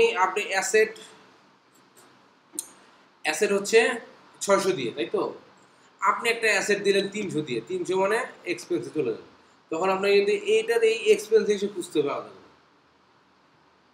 বুঝছেন। যার কারণে আমরা চেষ্টা করবো জেরোর সাথে অ্যালাইন থাকতে, যাতে আমাদের যেখানে যা খুঁজবো সেখানে যাতে পেয়ে যাই, বুঝছেন। আপনি দিতে পারবেন, কোনো অসুবিধা নেই, আপনি অ্যাসেট 900 দিয়েও দিতে পারবেন আপনার ইচ্ছা, কোথাও কোনো প্রবলেম নেই। আপনি ব্যাংক অ্যাকাউন্ট 600 দিয়ে শুরু করতে পারবেন, কোনো অসুবিধা নেই। ওকে, আচ্ছা, তাহলে এইভাবে আমরা চার্ট অফ অ্যাকাউন্ট এই লিস্টের সাথে, ও যে ডিফল্ট লিস্ট দিচ্ছে বড় একটা লিস্ট, এটার সাথে আমরা চার্ট অফ অ্যাকাউন্ট অ্যাড করতে পারবো একটা একটা করে, সিঙ্গেল ভাবে। যদি ব্যাংক হয় তাহলে ব্যাংক, আর অ্যাড অ্যাকাউন্ট হলে অন্য ব্যাংক ছাড়া অন্য অ্যাকাউন্ট হলে অ্যাড অ্যাকাউন্ট দিয়ে। প্রিন্ট পিডিএফ এর কাজ কি, আমরা যা অ্যাড করছি যদি কখনো আমার সবগুলো প্রিন্ট দেওয়ার দরকার পড়ে, এখানে ক্লিক করব, ক্লিক করলে ডাউনলোড হয়ে যাবে, এটাকে ওপেন করব, দেখেন চেহারাটা কেমন, এই যে আপনার যতগুলো আছে সবগুলো এখানে আছে, এটা আপনি প্রিন্ট দিয়ে দিতে পারবেন বা পিডিএফ কাউকে সেন্ড করতে পারবেন যে এইগুলো চার্ট অফ অ্যাকাউন্ট আমার আছে। এখন আসেন ইম্পোর্ট এবং এক্সপোর্ট। এখন ধরেন একেবারেই নতুন অ্যাকাউন্ট, জেরো অ্যাকাউন্টটা নতুন, এখানে আপনি ইম্পোর্ট করবেন। কীভাবে ইম্পোর্ট করবেন, ধরেন আপনার চার্ট অফ অ্যাকাউন্ট একবারে আছে 50টা, এখন যদি আপনি একটা একটা করে অ্যাড করতে চান অনেক সময় লাগবে, এটাকে আমি 50টাকে একবারে ইম্পোর্ট করে আনব। যদি এটা করতে চাই তাহলে এটার জন্য দেখেন কোথাও কোনো ফরম্যাট দেওয়া নেই, টেমপ্লেট দেওয়া নেই। আপনি একটা টেমপ্লেট ডাউনলোড করে সেখানে যে বসাবেন সেই টেমপ্লেট নাই। এই ক্ষেত্রে কি করতে হবে, এই ক্ষেত্রে প্রথমে আমাকে আগে একটা এক্সপোর্ট করে নিতে হবে। এক্সপোর্ট, এই যে আমার এখানে যতগুলো আছে না, এগুলোকে আমি এক্সপোর্ট করব। এক্সপোর্টে ক্লিক করি, দেখেন আমার এখানে একটা সিএসভি ফাইল। সিএসভি মানে কি? এই এক্সেলের একটা ফরম্যাট, কম্প্রেসড। আচ্ছা, এই সিএসভি ফাইল যে কয়টা আমার চার্ট অফ অ্যাকাউন্ট আছে সবগুলো চার্ট অফ অ্যাকাউন্টের এক্সপোর্ট করা মাত্র এগুলো আমার নেমে গেছে। এখন ধরেন আমার 10টা চার্ট অফ অ্যাকাউন্ট আমি ইম্পোর্ট করব। সেক্ষেত্রে কি করতে হবে?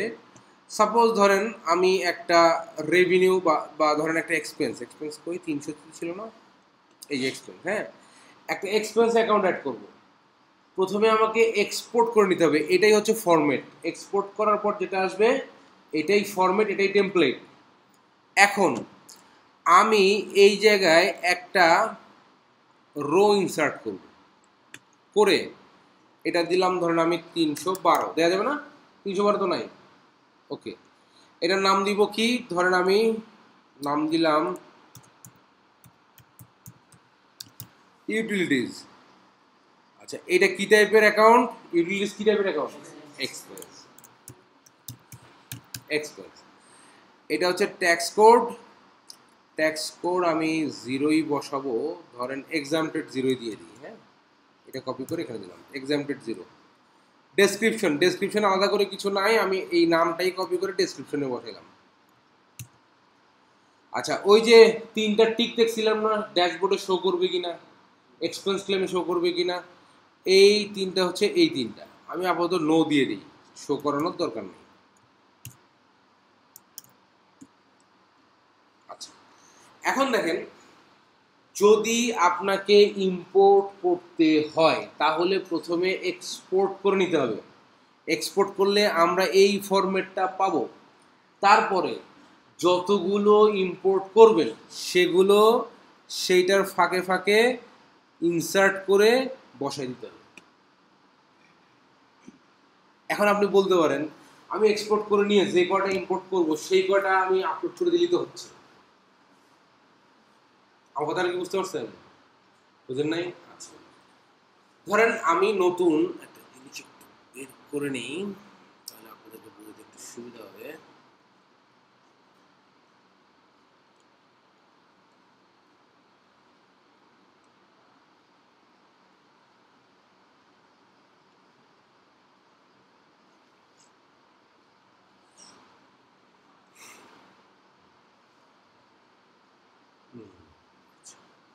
ধরেন আমি নতুন 5টা চার্ট অফ অ্যাকাউন্ট অ্যাড করব, তাহলে আমি এক্সপোর্ট করলাম। এক্সপোর্ট করলে কি পাবো? এই ফরম্যাটটা পাবো, তাই না? তাহলে আমি এই প্রথম 5টা রোতে 5টা যদি বসায় আপলোড করে দিই তাহলে তো হয়ে যাচ্ছে। আমাকে কেন এই যে একটা করে রো ভিতরে ভিতরে যেটা যে সিরিয়ালে আছে ওই সিরিয়ালে কেন বসাতে হবে? জিরোতে একটা প্রবলেম হচ্ছে, যদি আপনি 5টা আপলোড করেন শুধু 5টাই আপলোড হবে, আগের সব ডিলিট হয়ে যাবে। বুঝতে পারছেন সমস্যাটা কি? আপনাকে দেখাই। এইটাকে আমরা একটু সেভ করি, হ্যাঁ, সেভ অ্যাজ। আচ্ছা, এইটা কি হচ্ছে? এটা ডিলিট না হয় আরেকটা ভুল গেছিলাম। আচ্ছা, এইটাকে আমরা একটু সেভ করি, ফাইলটা সেভ অ্যাজ ডেস্কটপ। এটার নাম দিই আমরা 1। এটাকে আমরা রেখে দিলাম, ওকে। রেখে দিয়ে আমরা ধরেন এই প্রথম 5টা রেখে বাকিগুলো ডিলিট করে দিই। মানে ওই সিনারিওতে আসতেছি আর কি। কোন সিনারিও? যে ধরেন আমার কাছে 5টা আছে, আমি শুধু এই 5টা আপলোড করে দিব। আমি কেন মাঝখানে মাঝখানে রো ক্রিয়েট করে এত কিছু করতে যাব? আমার কাছে আছে এই 5টা, তাহলে আমি এক্সপোর্ট করে যদি 5টা বসাই ফরম্যাট ঠিক থাকবে না? আমার কথা কি বুঝতেছেন? এক্সপোর্ট করে আমি তো ফরম্যাট পাইছি, পাওয়ার পর শুধু আমি 5টা বসাবো। এইটাকে আমি একটু সেভ করি, সেভ অ্যাজ ডেস্কটপ। এটার নাম দিই আমি 02 সেভ। এখন আসেন আমরা যাই কিসে? ইম্পোর্টে। ইম্পোর্টে গিয়ে আমি এই যে ব্রাউজ এখান থেকে আপলোড করব কোনটা 02 ডেস্কটপে গিয়ে আপলোড করব 02 5টা আছে। এখন যদি আমি ইম্পোর্টে ক্লিক করি দেখেন ও বলতেছে যে 4টা নিউ 2টা আপডেট হবে 12টা সিস্টেম অ্যাকাউন্ট কোনটা যেগুলো লক করা ওগুলো থাকবে, ওগুলো আপনি ডিলিট করতে হবে না, ওগুলো থাকবে। আর বাকি 43টা নাই হয়ে যাবে। আচ্ছা আমরা কনফার্ম করি দেখি কি হয়।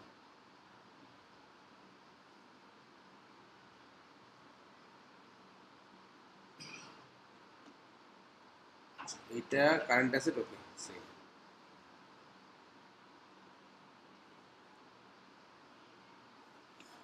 দেখেন যে কটা লক এ কটা তো থাকবে, আর বাকি দেখেন 2টা আপডেট হয়েছে আর বাকি 5টা, এই যে 5টা এখানে রয়ে গেছে, বাকিগুলো কিন্তু নাই। ওকে, তার মানে আমরা আগেরটা কেন রাখছি, আগেরগুলো থাকবে, নতুন যে কটা অ্যাড হবে সে কটা রো ক্রিয়েট করে আমরা অ্যাড করব। ইম্পোর্টেন্টে আমি তো আগেরটা আছে যেটা 01 ওটা কি ও সব ফ্ল্যাশ করবে, এই জন্য তো সেভ করে রাখছি, ওটা সেভ করে না রাখলে তো সব হারাই যাবে। ওকে, সব ব্লক করে রাখুন যদি, হ্যাঁ সবগুলো যদি ব্লক করে রাখুন। আর লক করার সিস্টেম তো আপনার কাছে নাই। লক করার সিস্টেম শুধু ওরা যে কোডটা লক করে দিয়েছে এই কোডের লক, আপনি লক করতে পারবেন। ওকে, এখন দেখেন আমরা যদি ইম্পোর্টে আসি, ব্রাউজ করলাম, এই যে 01, হ্যাঁ না 02 তো 5টা ছিল, 01 সবগুলো, হ্যাঁ। এখন আমরা ইম্পোর্ট করি, এখন দেখেন আপনাকে একটা নোটিফিকেশন দেখাবে, বলতেছে কি 4 অ্যাকাউন্ট ডিলিট। আচ্ছা ওই যে 4টা অ্যাকাউন্ট মানে প্রথম যেটা আমরা একটু আগে যেটা আপলোড করছি এই 4টা ডিলিট হয়ে যাবে, লক করাগুলো থাকবে, 2টা আপডেট হবে, আর বাকি 46টা অ্যাকাউন্ট আপনার অ্যাড হয়ে যাবে। কনফার্ম করি, এখন আগেগুলো সবই আসবে।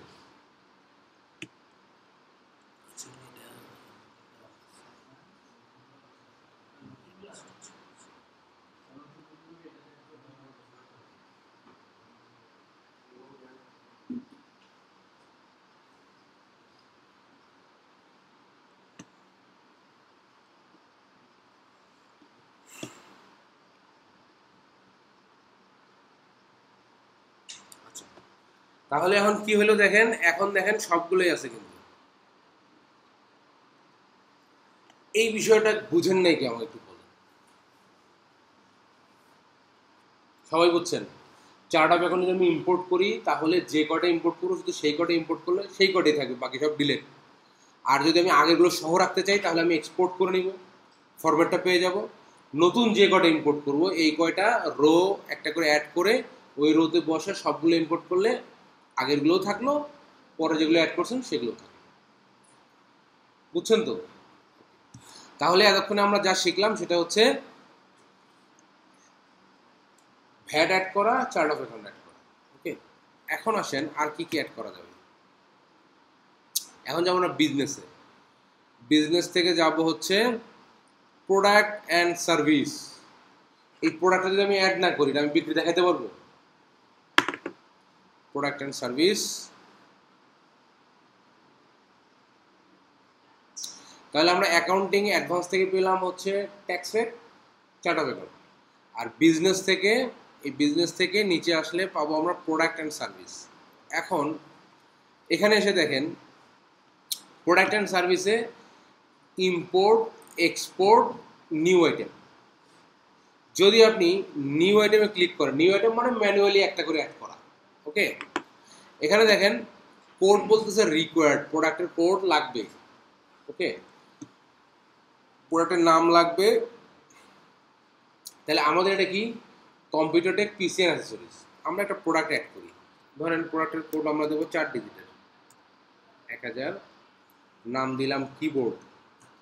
কম্পিউটার না, কিবোর্ড তো বেচতেই পারি, কিবোর্ড। হ্যাঁ, এই জায়গায় দেখেন একটা চেক বক্স আছে, চেক করলে আসে ট্র্যাক ইনভেন্টরি আইটেম, আর যদি চেক না করেন তাহলে কিছুই থাকে না। এইটা থাকলে কি হবে আর না থাকলে কি হবে, দিলে কি হবে, টিকটা দিলে হবে কি আর না দিলে হবে কি, একটু আগে যে কথাটা আপনাদেরকে বলছি। এইটা যখন ট্র্যাক করবেন তার মানে যখন আপনি এখানে প্রোডাক্ট অ্যান্ড সার্ভিস নিয়ে কথা হচ্ছে, কিন্তু প্রোডাক্ট নিয়ে, প্রোডাক্টটা যখন আপনি কিনবেন এখানে টিক থাকলে সে এটাকে ইনভেন্টরি আইটেম হিসেবে ট্র্যাক করবে, তা না হলে যে আপনার মতো খালি লস খেতে থাকবে, এক্সপেন্স হয়ে যাবে। বুঝতে পারছেন? এখন এইটা যে ইনভেন্টরি আইটেম হিসেবে সে এটাকে ট্রিট করবে, সেটার এফেক্ট পড়বে কোথায়? 630 ইনভেন্টরিতে গিয়ে। ইনভেন্টরি মানে ইনভেন্টরি অ্যাসেটে গিয়ে। ওকে, এই 630 এটা কি? Chart of account. ওই চার্ট অফ অ্যাকাউন্ট থেকে এটাকে এখানে আনা হয়েছে। তো যখন আপনি এটাকে টিক তুলে দিবেন তখন এখানে কিছুই থাকবে না, যখন আপনি এটা টিক দিবেন তখন এটাকে ইনভেন্টরি আইটেম হিসেবে, কিবোর্ডটাকে ইনভেন্টরি আইটেম হিসেবে সে ট্রিট করবে। বুঝতে পারছেন? এরপরে একটা প্রোডাক্টের আমাদের কতগুলো ইনফরমেশন দিতে হবে। ইনফরমেশন কি? এখানে বলছে পারচেজ ইনফরমেশন। আর একটা ইনফরমেশন কি? আর একটা ইনফরমেশন হচ্ছে সেল ইনফরমেশন। একটা প্রোডাক্টের পারচেজের ক্ষেত্রে আমাদের কতগুলো ইনফরমেশন থাকবে সেগুলো দিতে হবে, সেলসের ইনফরমেশন দিতে হবে। এই দুইটা দেওয়ার কারণ কি? যদি আপনার পারচেজ ইনফরমেশন আর সেলস ইনফরমেশন না থাকে তাহলে সফটওয়্যার কি আপনাকে প্রোডাক্ট এন্ড লস স্টেটমেন্ট দিতে পারবে? এখন আসেন, বলছে পারচেজ ইনফরমেশনের মধ্যে ফার্স্টে কি বলতেছে? Cost price. আমি কত টাকা কিনছি? আমি ধরেন এটা কিনছি 100 টাকায়, আমার কেনা। এখন বলতেছে cost of goods sold account required. এই যে 100 টাকা যখন আপনি পারচেজ করবেন সেটা কোথায় যাবে? কস্ট অফ গুডস সোল্ড যাবে না চার্ট অফ অ্যাকাউন্টে? তো এইখানে রিকোয়ার্ড, তার মানে এখান থেকে আমার কস্ট অফ গুডস সোল্ড, এই যে 310 cost of goods sold select করে দিতে হবে। ঠিক আছে? ট্যাক্স রেট ট্যাক্স অন পারচেজে যাবে। ওকে, যদি যে যত পার্সেন্ট আপনি যখন সিলেক্ট করে দিবেন তত পার্সেন্টে যাবে। ডেসক্রিপশনে শুধু কিবোর্ড লেখা আছে, আপনি চাইলে এটা A4 টেকের কিবোর্ড, এটা এত ভালো এত খারাপ এত কালার এত কিছু এরকম ডিটেইল ডেসক্রিপশন দিতে পারেন। এটা গেল আমার পারচেজ ইনফরমেশন। এরপর সেলস ইনফরমেশন। আমার কেনা কত? 100, ধরেন আমার বিক্রি হচ্ছে 120-এ। ঠিক আছে? এখন ধরেন সেলস অ্যাকাউন্ট, সেলস অ্যাকাউন্ট কত? 200। এখানে বলছে সেলস অ্যাকাউন্ট রেকর্ড, কারণ আপনি যখন বিক্রি করবেন তখন ইনকাম হবে না, সেই ইনকামটা কোথায় হিট করবে? সেলসে বা রেভিনিউয়ে। তো এখানে সেলস আছে, সেলসে দিলাম। ট্যাক্স অটোমেটিক্যালি ট্যাক্স অন সেলসে চলে যাবে। ডেসক্রিপশন আগের মতোই, শুধু কিবোর্ড নাম দেওয়া আছে, আপনি চাইলে অনেক কিছু অ্যাড করতে পারেন। এটাকে আমি সেভ করব। এখন দেখেন আমার কিবোর্ড একটা কিন্তু সেভ হয়ে গেছে। ওকে, এভাবে করে আপনি এই নিউ আইটেমে ক্লিক করে একটা একটা করে প্রোডাক্ট বা সার্ভিস আপনি অ্যাড করতে পারবেন। এখন যদি ইম্পোর্টে আসে তাহলে কি হবে? ইম্পোর্টে আসলে সেম। হ্যাঁ, যদি আপনি ইম্পোর্ট করেন, আমি আপনাকে একটা ডেটা, এটা আপনাদেরকে আমি দিয়ে দিব।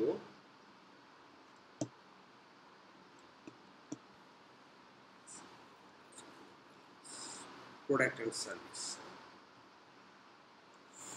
দেখেন এইখানে ধরেন এটা আমার ক্লায়েন্ট আমাকে পাঠাইছে, ভাই আমার এই প্রোডাক্ট এবং সার্ভিসগুলো আছে, তুমি আমার লিস্টে অ্যাড করে দাও। এখন এইটা যদি আমি অ্যাড করতে চাই, এটা তো আমাকে ক্লায়েন্ট পাঠাইছে, কাস্টমার পাঠাইছে, মানে ক্লায়েন্ট আমাকে পাঠাইছে। এখন এখানে সব ঠিক আছে কিনা আমি তো জানি না, ওর মতো করে দিয়ে দিচ্ছি। এখন আমাকে ইম্পোর্ট করতে গেলে একটা ফরম্যাট আগে নামাইতে হবে, সেই ফরম্যাটে ডাটাগুলো আমাকে ফিট করে দিতে হবে, দিয়ে আপলোড করে দিতে, তবেই না এটা কি হবে? হ্যাঁ, আপলোড হবে। এখন আসেন, এটা ফরম্যাটটা পাবো কোথায়? ঠিক আগের মতো ফরম্যাটটা আমি যদি এক্সপোর্ট করি, সিএসভি তে যদি এক্সপোর্ট করি, সিএসভি মানে এক্সেল ফাইল নামবে, সিএসভি যদি এক্সপোর্ট করি তাহলে এইটা হচ্ছে আমার কি ফরম্যাট। এখন দেখেন যখন আমি এক্সপোর্ট করছি তখন কিন্তু আমার ওই যে একটা কিবোর্ড অ্যাড করছিলাম না, ওই কিবোর্ড সহ চলে আসছে। তাহলে আমি কিবোর্ডটা তো রাখবো, রেখে বাকিগুলো অ্যাড করব। এখন আসেন আমি বাকিগুলো একটু দেখি। এখানে দেখেন কোড নাম্বার হচ্ছে 1001, এই জন্য আমি কিবোর্ডের কোড দিয়েছিলাম 1000, যাতে কনফ্লিক্ট না করে। ওকে, তাহলে আমি এখান থেকে ইনফরমেশন বসাই, আইটেম কোডটাকে আমি কপি করি। কপি করে আমি এখানে দেখি আইটেম কোড কোথায়, যে এখানে সেকেন্ড রো থেকে বসাই দিই। ঠিক আছে? এরপর বললো কি আইটেম নেম, এটা হচ্ছে আইটেম নেম, এটাকে আমি কপি করি। কপি করে এই যে আইটেম নেম সেকেন্ডটা থেকে বসাবো, ফার্স্টটা রেখে দিব কেন, কারণ এটা আমার দরকার আছে, এটা আমি একটা অ্যাড করছি, এটা আমি পরে ইয়ে করবো। এরপরে আসেন, এখানে বলছে পারচেজ ডেসক্রিপশন, পারচেজ ডেসক্রিপশনটা একটু কপি করি, ডেসক্রিপশনে কি আছে ওই নামটাই দেওয়া আছে। হ্যাঁ, এখন পারচেজ ডেসক্রিপশন কোথায়, এই যে এটা কোয়ান্টিটি এখনো আসে নাই। ওকে, পারচেজ ডেসক্রিপশনে আমি এটা বসাই দিলাম, যেখানে যেটা আছে সেখানেই সেটা বসাতে হবে, আপনি আপনার মতো করে বসাইলে ভুলভাল জায়গায় চলে যাবে। ওকে, এরপরে আসেন পারচেজ ইউনিট প্রাইস। এখানে একটা জিনিস আপনাদেরকে দেখাই, সেটা হলো এই পারচেজ ইউনিট প্রাইসে দেখেন লাস্টের তিনটার ইউনিট প্রাইস নাই, বা পারচেজ অ্যাকাউন্ট অ্যাসেট অ্যাকাউন্টেও এটা, পারচেজ অ্যাকাউন্টেও এটা ঢুকতেছে না। এই তিনটা না থাকার কারণ কেউ বলতে পারবেন?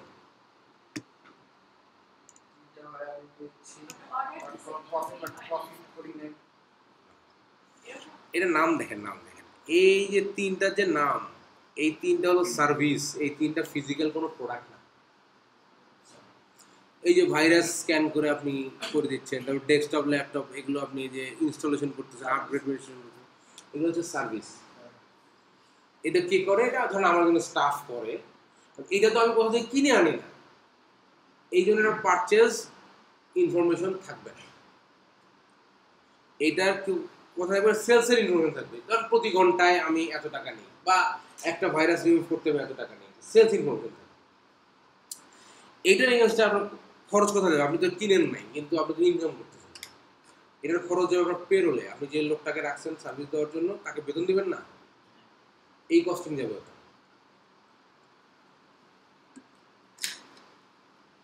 ওকে, তাহলে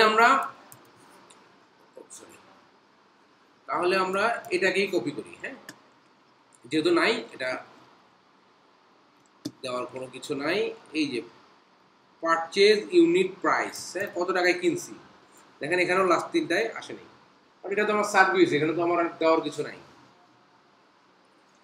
এরপরে পারচেজ অ্যাকাউন্ট, পারচেজ অ্যাকাউন্ট মানে হচ্ছে ইনভেন্টরি অ্যাকাউন্ট। এটা যখন আপনি পারচেজ করবেন তখন কোথায় যাবে? ও সরি, পারচেজ অ্যাকাউন্ট মানে এটা কস্ট অফ গুডস 310, ইনভেন্টরি হচ্ছে 600 সামথিং, 310। তাহলে এটা যখন আপনি খরচ করবেন এটা কস্ট অফ গুডস চলে যাবে। পারচেজ অ্যাকাউন্ট, এখানে দেখেন এখানে এটা আসে নাই, এটা এখানে দিয়ে দিতে হবে। এরপর বলতেছে পারচেজ ট্যাক্স রেট, এইটা আমরা সবগুলো সেম জিনিস করে দিই। এরপর আসেন বলতে সেলস ডেসক্রিপশন, সেলস ডেসক্রিপশনে কি দিব? আমরা এই নামগুলোই বসাই দিব, ডেসক্রিপশন আলাদা থাকলে দিয়ে দিবেন। এরপর আসেন কি আছে? Sales unit price, sales unit price কত? সেলস ইউনিট প্রাইস, এখানে বিক্রি রেট সবগুলোরই আছে, কেনার ক্ষেত্রে না থাকলেও সার্ভিস বিক্রি রেট আছে, এই যে এখানে। এরপরে হচ্ছে সেলস অ্যাকাউন্ট, একটু আগে আমি সেলস অ্যাকাউন্ট কত সিলেক্ট করছিলাম? 200, এটাই সবগুলোতেই যাবে। বিক্রি যাই করেন অ্যাকাউন্ট তো ওই সেলস অ্যাকাউন্টে হিট করবে না, সবগুলো 200। এরপর বলতেছে সেলস ট্যাক্স রেট, এটাকে আমরা সবগুলোকে একই করে দিই। এরপর ইনভেন্টরি অ্যাসেট অ্যাকাউন্ট 630, এই 630 আসবে লাস্টের তিনটা বাদ দিয়ে, কারণ এগুলো তো আমার কেনা না, এগুলো তো আমার ইনভেন্টরিতে নেই, সার্ভিস তো এগুলো, এগুলো তো ফিজিক্যাল প্রোডাক্ট না যে আমি ইনভেন্টরি অ্যাসেটে দেখাবো।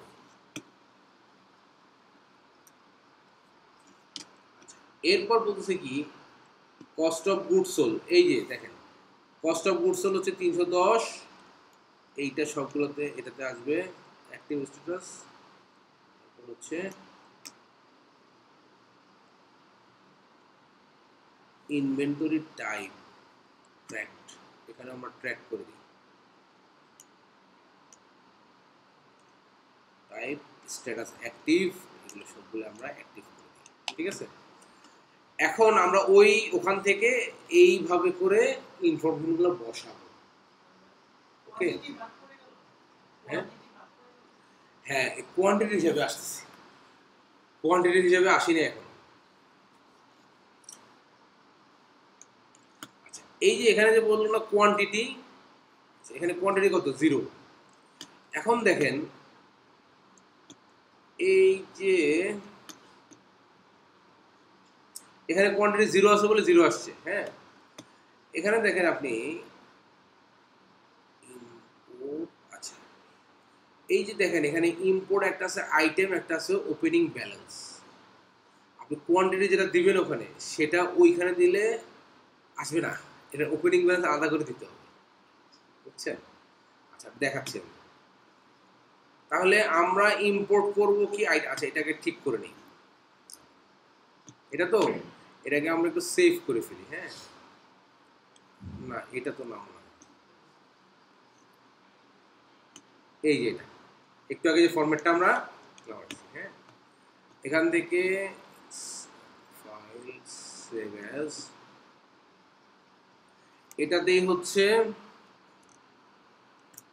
প্রোডাক্ট অ্যান্ড সার্ভিস 01 ডেস্কটপ, কেটে দিলাম। এখন দেখেন আমরা যদি ইম্পোর্ট আইটেম করি, আচ্ছা ইম্পোর্ট আইটেম করলে দেখেন এখানে বলছে ডাউনলোড টেমপ্লেট, আপনি এই টেমপ্লেটটা ডাউনলোড করতে পারবেন। ঠিক আছে, এইটাকে যদি ধরেন আমি যেটা বলছি এক্সপোর্টটা করে নিয়েও করা যাবে, এখান থেকে এটা নিয়েও করা যাবে। দেখেন এখানেও এটা আছে। আচ্ছা, এইখানে একটা জিনিস এক্সট্রা আছে, আমি এটাই খুঁজতেছিলাম।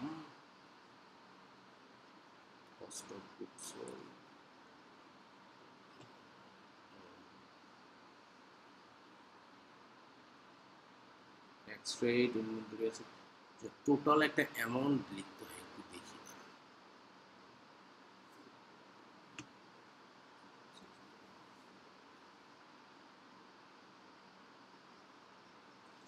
এখানে দেয়নি। ওকে, আমরা একটু এটাকে আপলোড করে দেখি নেয় কিনা।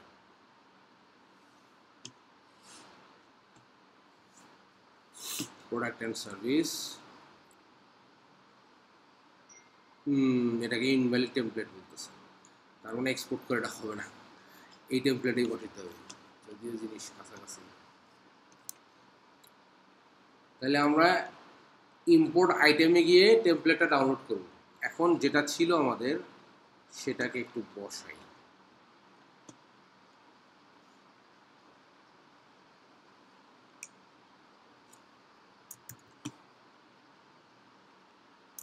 একটা ঘর ফাঁকা দিয়ে কেন বসাইলাম?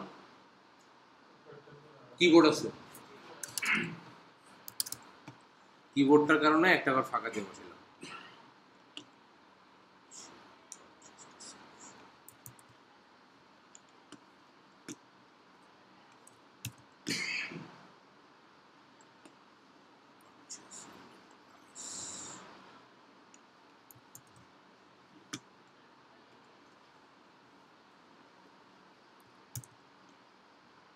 Purchase account,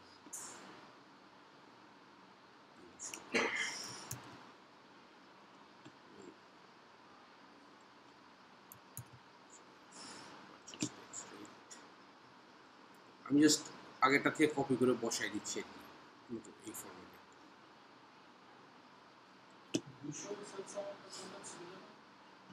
হুম, এই যে sales account,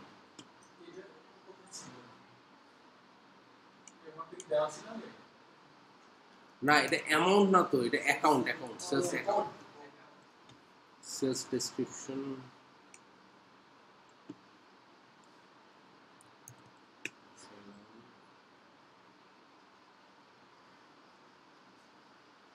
sales unit price,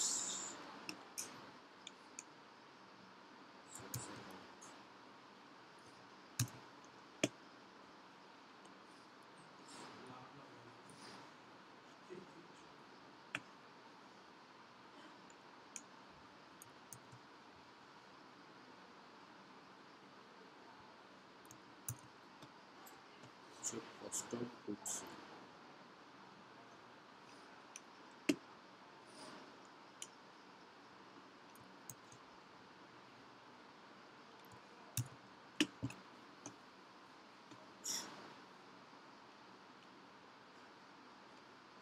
ও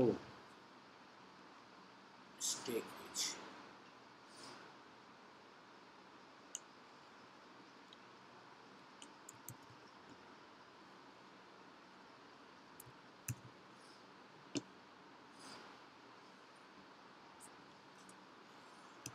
এইখানে আমরা বসাবো হচ্ছে 1000, নাম হলো কিবোর্ড 1000। হ্যাঁ এটা অবশ্য সেভ করা আছে, কপি করে বসানো যাবে, মনেও আছে, বসে দিই। কিবোর্ড পারচেজ প্রাইস ছিল 100, অ্যাকাউন্ট ছিল হচ্ছে এটাই হবে 310, এটা হলো কিবোর্ড।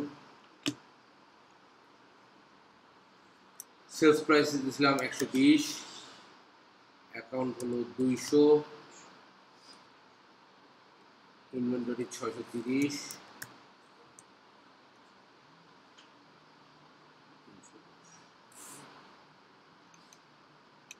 ওকে।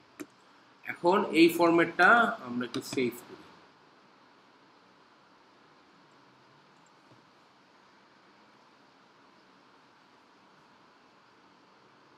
ইনভেন্টরি নামেই save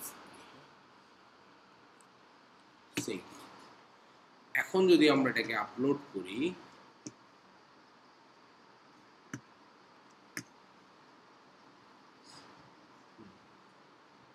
select file, desktop, inventory, দেখেন এখন কিন্তু নিয়ে নিচ্ছে। হ্যাঁ, এরপর নেক্সট, ওই যে একটা লেখা একটা আছে বলতেছে একটা ডিলিট হয়ে যাবে, বাকিগুলো ঢুকে যাবে। হ্যাঁ, ওটা তো আমাদের ওখানে আছেই, সমস্যা নেই। তারপরে কমপ্লিট ইম্পোর্ট করলাম। এখন দেখেন এই যে কিবোর্ডটা থেকে গেল কেন, আমরা পরবর্তী অ্যাড করছিলাম জন্য। এরপর দেখেন আমরা যা যা দিছি সব চলে আসছে, কিন্তু আসে না একটা জিনিস, সেটা হলো কি কোয়ান্টিটি। কোয়ান্টিটিটা কি করব, কোয়ান্টিটি কিন্তু ওখানে দেওয়ার জায়গা ছিল না। এখন দেখেন এই যে ইম্পোর্টে এসে এই যে ওপেনিং ব্যালেন্স, একটা এতক্ষণ কিন্তু আমরা আইটেম ইম্পোর্ট করলাম, এটা হচ্ছে ওপেনিং ব্যালেন্স। ওপেনিং ব্যালেন্স দিলাম। এখন এখানে একটা খুবই ইম্পর্টেন্ট জিনিস আছে, what is the date of your opening balance. Opening balance কবে থেকে আছে, আপনি যে ডেট এখানে দিবেন তার আগের কোনো ডেটে আপনি এই আইটেম নিয়ে কাজ করতে পারবেন। ও তখন বলবে যে এই আইটেম তো ওই ডেটে তোমার এখানে ছিলই নাই, তাহলে আমরা ডেটটা একটু পিছিয়ে দিই যাতে আমাদের কাজ করতে সুবিধা হয়। ধরেন ডেটটা দিলাম 2019-এর জানুয়ারির 1 তারিখ। তাহলে 19-এর জানুয়ারির 1 তারিখ থেকে যে কোনো ডেটে আমরা এটাকে বেচা বিক্রি দেখাইতে পারবো, কিন্তু যদি 2018 ডিসেম্বর দেয়, কারণ এই ডেটের জানুয়ারি 2019 থেকে এটা আমার ইনভেন্টরিতে আছে বলে আমি এখানে দেখাচ্ছি। ওকে, আচ্ছা। এরপর এ সিঙ্গেল অ্যাকাউন্ট, এটা এটা যা আছে তাই থাকবে। ডাউনলোড টেমপ্লেট, দেখেন এখানে আমরা টেমপ্লেটটা একটা ডাউনলোড করতে বলছে। টেমপ্লেটটা ওপেন করি, এটা হচ্ছে আমার টেমপ্লেট। ওকে, এখন আমার কাছে ডেটা কি আছে, ওপেনিং ব্যালেন্স। আমার কাছে ক্লায়েন্ট ধরেন এই ডেটাটা পাঠাইছে। হ্যাঁ, বলছে কি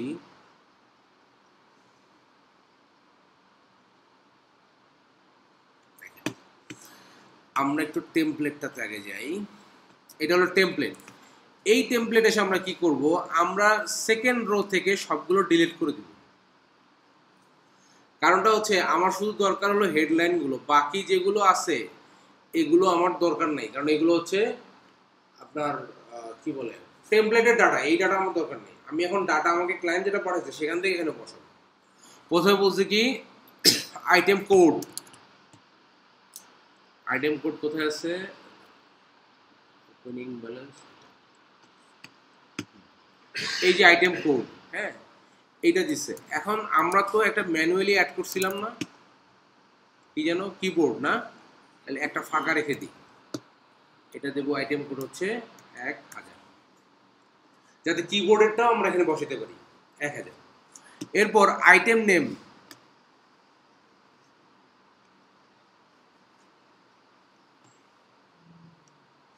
আইটেম নেম, এই যে নেমগুলো দেখেন সব এখানে আছে।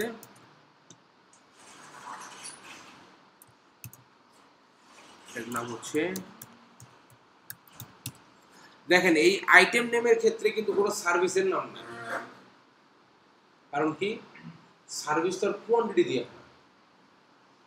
সার্ভিস তো একটা মানুষ সার্ভিস দিচ্ছে। যেমন আমি এটার কোয়ান্টিটি 50টা কিনছি, সার্ভিসে কি কোয়ান্টিটি হয় কোনো? এই জন্য ওপেনিং ব্যালেন্স সার্ভিসে হবে না, শুধু মানে ইনভেন্টরি অ্যাসেট ফিজিক্যাল প্রোডাক্টগুলোই হবে। Inventory asset account, inventory asset account কত? 630। কারণ এই যে আমি যে এখানে ব্যালেন্সটা দিব, এই ব্যালেন্সটা আমার কোথায় যে হিট করতে হবে? ইনভেন্টরি অ্যাসেটে যে হিট করতে হবে, যার কারণটা আমি মেনশন করে দিলাম। কোয়ান্টিটি অন হ্যান্ড, ও বলতেছে যে এই যে আইটেমগুলো এগুলো এই কোয়ান্টিটিতে আমার কাছে থাকবে, তাহলে এই কোয়ান্টিটিতে দিলাম। এখন বাকি কি বলতেছে? বাকি বলতেছে টোটাল ভ্যালু অন হ্যান্ড। ও আচ্ছা আচ্ছা, হ্যাঁ দিচ্ছি। টোটাল ভ্যালু অন হ্যান্ড, আর এটা হচ্ছে অ্যাডজাস্টমেন্ট অ্যাকাউন্ট, এটা অ্যাডজাস্ট হবে কোথায়? 630-এ। আমি অ্যাডজাস্টমেন্ট অ্যাকাউন্টটা দিলাম 630। এটা জাস্ট একটা করে বাড়ায় দিই।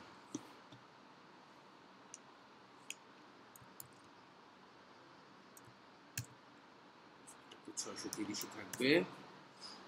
কোয়ান্টিটি অন হ্যান্ড আমি এটা ধরে নিলাম 100, কিবোর্ড ধরে নিচ্ছি 100। হ্যাঁ, এখন ঘটনা হচ্ছে যে এইটা টোটাল ভ্যালু অন হ্যান্ড। ওকে, এইটা আমরা কি করব? এইটা আমরা একটা ইকুয়াল দিব, ইকুয়াল দিয়ে এইটা হচ্ছে আমার কত? কোয়ান্টিটি। আচ্ছা, এইখানে একটা জিনিস আমার একটু আগের থেকে আনতে হবে, সেটা হলো আমার ইউনিট প্রাইস, প্রত্যেকটার ইউনিট প্রাইস আনতে হবে। ইউনিট প্রাইস কই পাবো? একটু আগে যে এক্সেলটা ওপেন করছিলাম সেটাতেই পাবো।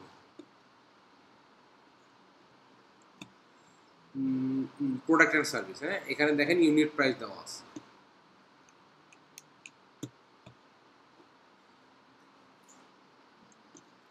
এইটা আমরা ধরবো কোনটা? সেলসটা, কিন্তু এটা আমরা ধরবো পারচেজটা, যে টাকা দিয়ে কিনছি। ওকে, এই যে পারচেজ ইউনিট প্রাইস, এই যে এটাকে আমরা কপি করব, কপি করে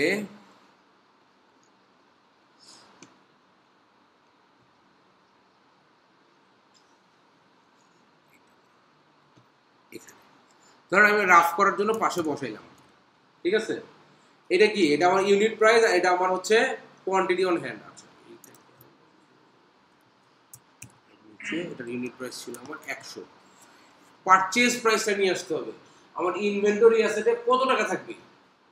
আমি যে টাকা খরচ করছি, পারচেজ করছি, মানে যে টাকা এক্সপেন্স করছি, সেইটার ইনটু আমার কত কোয়ান্টিটি, সেটা নিয়ে আসলাম। আমি ওখান থেকে কি নিয়ে আসলাম? এটার পারচেজ প্রাইসটা নিয়ে আসলাম এগুলো। এখন যদি আমি এখানটা ইকুয়াল দিই, এটা আমার কত?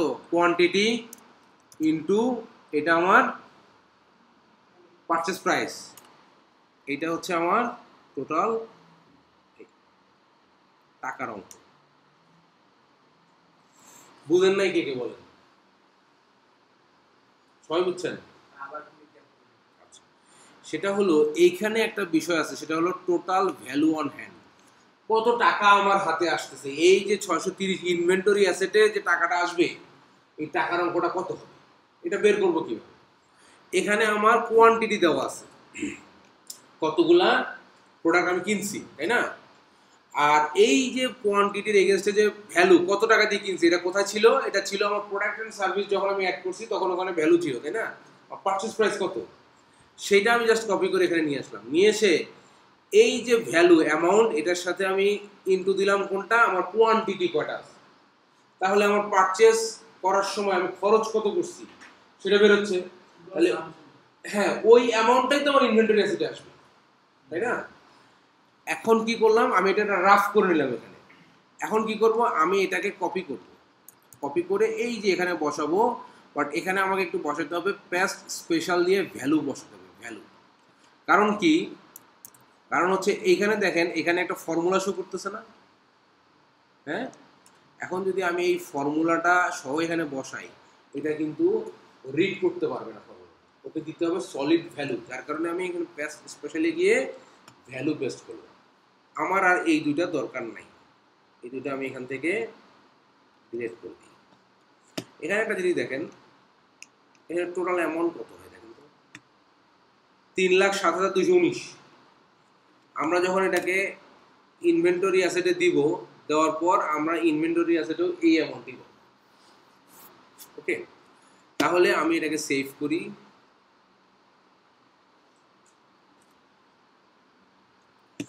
আমরা এখানে দিব, এর আগে দিছি আইটেম, এটা হচ্ছে ওপেনিং ব্যালেন্স, তাই তো। এখানে QTY লিখলাম, কোয়ান্টিটি লিখলাম আর কি, হ্যাঁ। সেভ, এটা আমি কেটে দিই।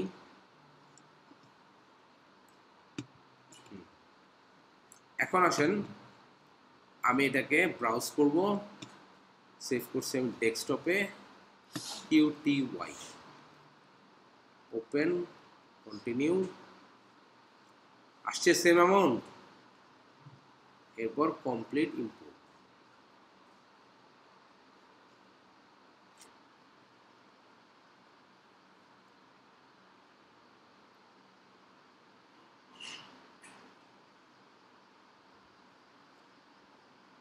এখন যদি আমি প্রোডাক্ট অ্যান্ড সার্ভিসে যাই, দেখেন পাশে কিন্তু আমার কোয়ান্টিটিগুলো বসে গেছে।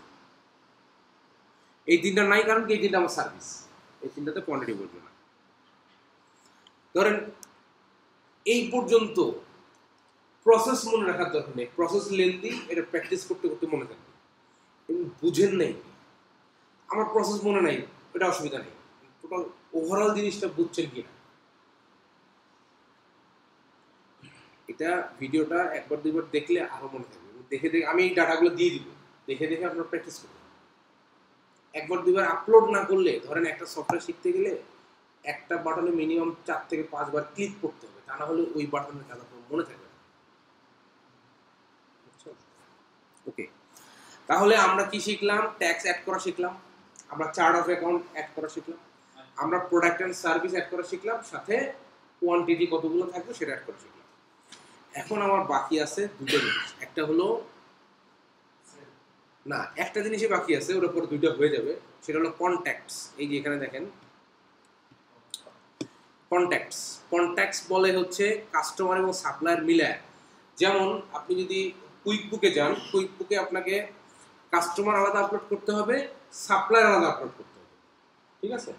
জেরোতে আপলোড করবেন শুধু কন্ট্যাক্টস, তারপরে যার কাছে আপনি প্রোডাক্ট বিক্রি করবেন সে অটোমেটিক সাপ্লাই কাস্টমার লিস্টে চলে যাবে, আর যার কাছ থেকে আপনি প্রোডাক্ট কিনবেন সে অটোমেটিক সাপ্লাই লিস্টে চলে যাবে।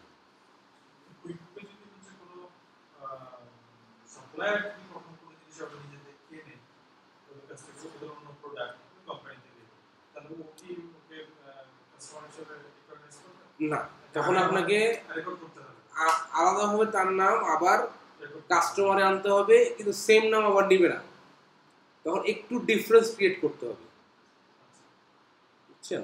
কাস্টমারে থাকলে তখন সাপ্লায়ার থাকলে তখন নিবে না সেম হবে। সাপ্লায়ারে থাকলে ধর যে নাম আছে, যে স্পেলিং এ আছে, ওই স্পেলিং এ আর কোনো সাপ্লায়ার আর কোনো কাস্টমার কোনোটাতেই নেবে না, থাকে ইউনিক হতে হবে। ইউনিক হতে হবে। কারণ কি একই লোকের কাছে যদি আপনি কিনেন এবং বেচেন, ও কিন্তু ধরতে পারবে না যে এখানে কি হইল, ডিফারেন্স থাকতে হবে। ব্যালেন্সের উপর ভিত্তি করে কারণ হচ্ছে সবার ব্যালেন্স হবে, কিন্তু নাম আপনার আলাদা থাকতে হবে। সেম নামে একই নামে কেনা একই নামে বিক্রি হবে না, একটা স্পেস হলেও দিতে হবে। ঠিক আছে, আমাদের সার্ভিস ওরিয়েন্টেড ভাই, সে দেখা গেল কিবোর্ড সাপ্লাই দেয়, কিন্তু ও আমার কাছে বলছে তুমি কম্পিউটার আমাকে সেল করো, কিবোর্ড তোমাকে এতগুলো দিচ্ছে, এক্সচেঞ্জ হিসেবে তুমি আমাকে কম্পিউটার দিতে পারো যত টাকা থাকে। এটা হোলসেল বিজনেস হয়, সেই ক্ষেত্রে না, এই ক্ষেত্রে মানে এটা তো করা যাবে, আপনি যেটা বলতেছেন এটা করা যাবে, কিন্তু সিস্টেমকে আপনি বুঝাবেন কি করে এই ব্যক্তি, তখন একটা ছোট্ট ডিফারেন্স, একটা স্পেস বললাম, একটা স্পেস হলেও দিয়ে একটা ডিফারেন্স ক্রিয়েট করতে হবে, যে তখন ওকে বলা যাবে না যে ওই লোকের কাছ থেকে আমি কিনছি, ও তো সেটা বুঝবে না, ও বুঝবে যে আমি কয়ের কাছ থেকে কিনলাম, আমি ক হাইফেনের কাছে বিক্রি করলাম, মানে একই ব্যক্তিকে সাপ্লায়ার বা কাস্টমার আপনি করতে পারবেন না, এটা হবে। আপনি কয়ের কাছ থেকে কিনলেন, একই ব্যক্তি ক হাইফেন বা ক স্ল্যাশের কাছে আপনি বিক্রি করলেন, তাহলে ওর সাথে যদি রিকনসিলিয়েশন করতে যায় তাহলে দুটো প্লেয়ারই ওকে পাঠাবে পারবে। এই একটা সমস্যা। কারণ ট্যালিতে হচ্ছে হ্যাঁ সেটা তো টেলিফোন মানে ইন্টিগ্রেশন থাকে, এখানে তো মানে ট্রাভেলার্স ব্লিড করবে নাও নেই। এটা এটা এখানে করতে পারবেন না, অনেক সফটওয়্যারের লিমিটেশন আছে। হ্যাঁ তো থাকবে রেস্ট্রিকশন। ওকে, আচ্ছা এখন আমরা আসেন এই কন্ট্যাক্টটা দেখি, অল কন্ট্যাক্টে যাই। আচ্ছা নিউ কন্ট্যাক্ট, এখানে যদি আপনি ক্লিক করেন, নিউ কন্ট্যাক্ট মানে কি, ওই যে ম্যানুয়ালি অ্যাড করা, সবগুলো কিন্তু একই সিস্টেম, একটা ম্যানুয়ালি আপনি করতে পারবেন আর একটা ইম্পোর্ট করতে পারবেন। ম্যানুয়ালি অ্যাড করার ক্ষেত্রে দেখেন বলছে কন্ট্যাক্ট নেম, এর পাশে লেখা আছে রিকোয়ার্ড, এই নাম আপনার থাকতেই হবে। ধরেন কন্ট্যাক্ট নেম আমি নাম দিলাম হচ্ছে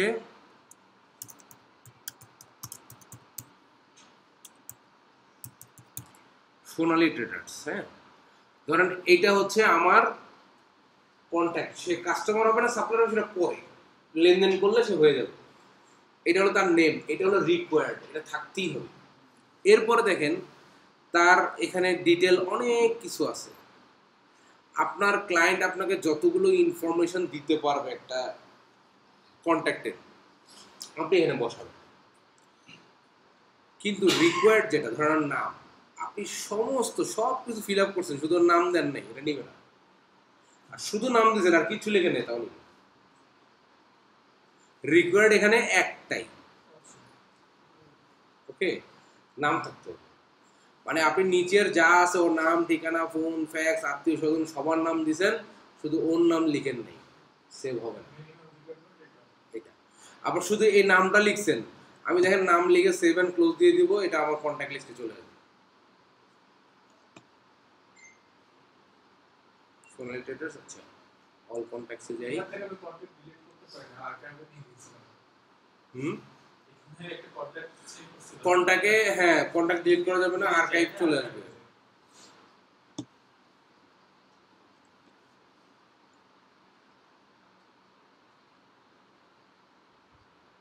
এই দেখেন সোনালী ট্রেডার্স চলে আসছে। হ্যাঁ, এখন তাহলে তো নিউ কন্ট্যাক্ট দিয়ে দিয়ে আপনি অ্যাড করতেই পারবেন। এখন যদি ইম্পোর্ট হয়, ইম্পোর্ট হলে এখান থেকে ইম্পোর্ট, ইম্পোর্টে গিয়ে ডাউনলোড টেমপ্লেট, টেমপ্লেট ডাউনলোড হয়ে গেছে। এখানে দেখেন দুনিয়ার ইনফরমেশন আছে। এটা কোনটা আছে জানেন, ওই যে বক্স বক্স যেগুলো দেখছেন না, সেগুলো সব এখন কলাম আকারে আছে। ওকে, এখন দেখি আমার কাছে ইনফরমেশন কি আছে। ক্লায়েন্টের ইনফরমেশন একবার দিয়ে দিই। ক্লায়েন্ট আরো খারাপ অবস্থা দিবে, আপনার নিজের আগে গুছানো লাগবে না। ও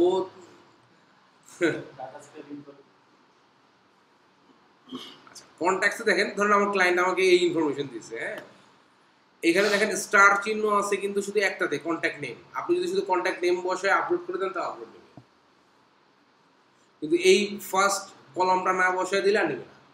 ওকে, তাহলে আমার কন্ট্যাক্ট নেম আমি এখানে কপি করি, কপি করে আচ্ছা আমাকে তো আগে এক্সেলে বসাতে হবে।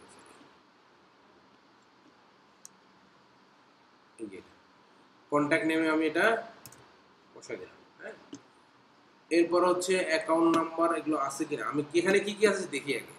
অ্যাকাউন্ট নাম্বার এগুলো নাই, ইমেইল আছে। হ্যাঁ, এখানে বিষয়টা হচ্ছে কি, রিকোয়ার্ড যেটা সেটা তো আমি দিয়ে দিচ্ছি, বাকি যেগুলো আছে সেগুলো দিব, যেগুলো না এগুলো দিব না, না থাকলে তো আমি বানিয়ে দিতে পারবো, তাই না? তাহলে ইমেল অ্যাড্রেস কপি করলাম, কপি করে এই যে ইমেল অ্যাড্রেসের জায়গায় ইমেল অ্যাড্রেস বসালাম। এরপর বলছে কি ফার্স্ট নেম লাস্ট নেম এগুলো যদি থাকে দিব, না থাকে দিব না। সার্চ দিয়ে বের করে দিলাম।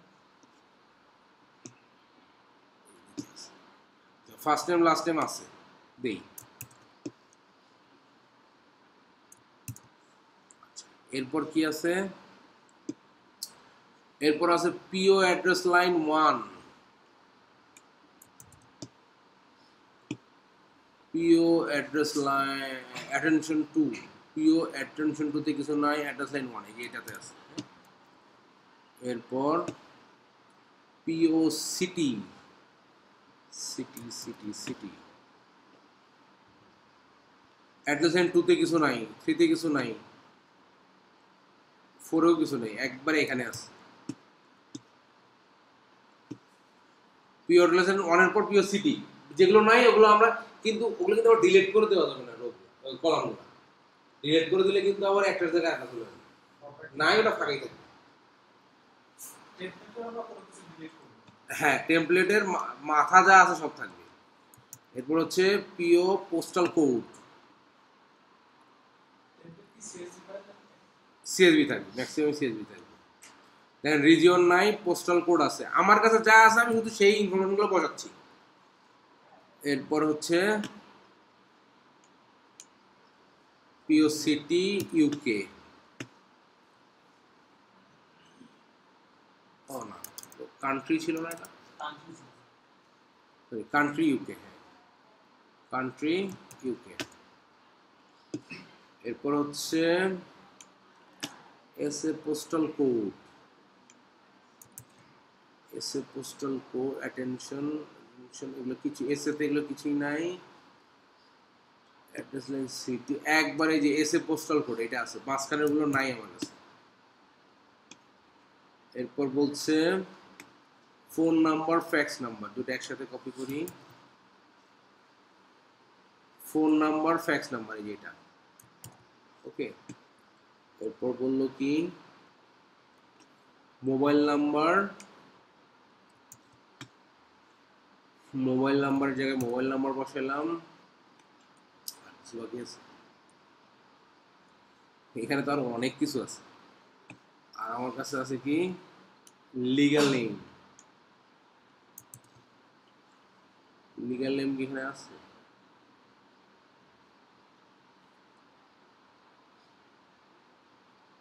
আছে লিগ্যাল নেম।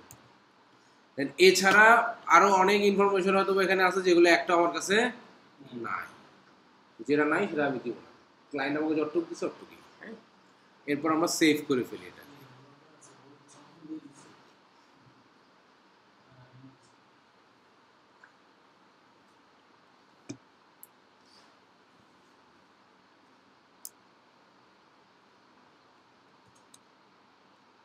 কন্ট্যাক্টস সেভ, আগের মতো করে এটাকে সিলেক্ট ফাইলে যাব, show all file, contacts open, next,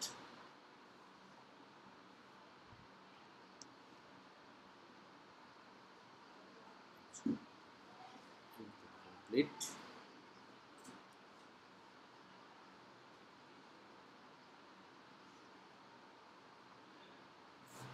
আচ্ছা, এখানে যেটা হচ্ছে যে আমি আগে একটা ম্যানুয়ালি অ্যাড করছিলাম, ওটা আছে, হ্যাঁ আছে, এটা থাকবে, এটার ক্ষেত্রে এটা চলে যাবে না, বাকি সবগুলো ইম্পোর্ট হয়ে গেছে।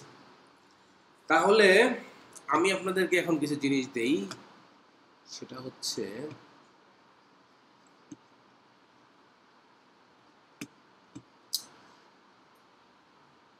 সিএসবি এখানে করা আছে না। আচ্ছা, আপনাদেরকে আমি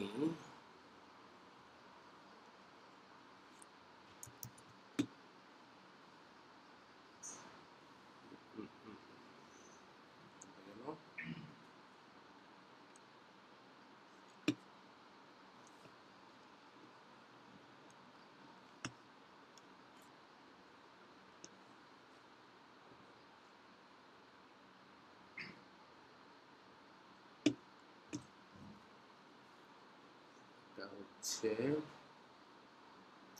আপনার হচ্ছে 5386, তাই তো?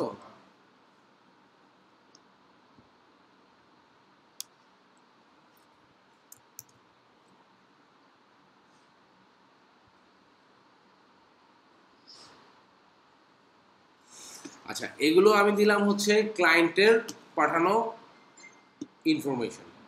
এর পাশাপাশি আমি আপনাদেরকে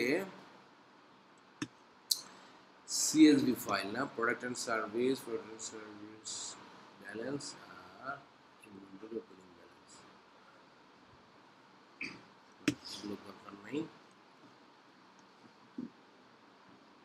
আমি আপনাদেরকে এই যে একটু আগে যেগুলো আপনাদেরকে জন্য রেডি করছি, হ্যাঁ, সেগুলো দিয়ে দিচ্ছি যাতে আপনাদের কোনো প্রবলেম হলে আপনারা মিলাইতে পারেন।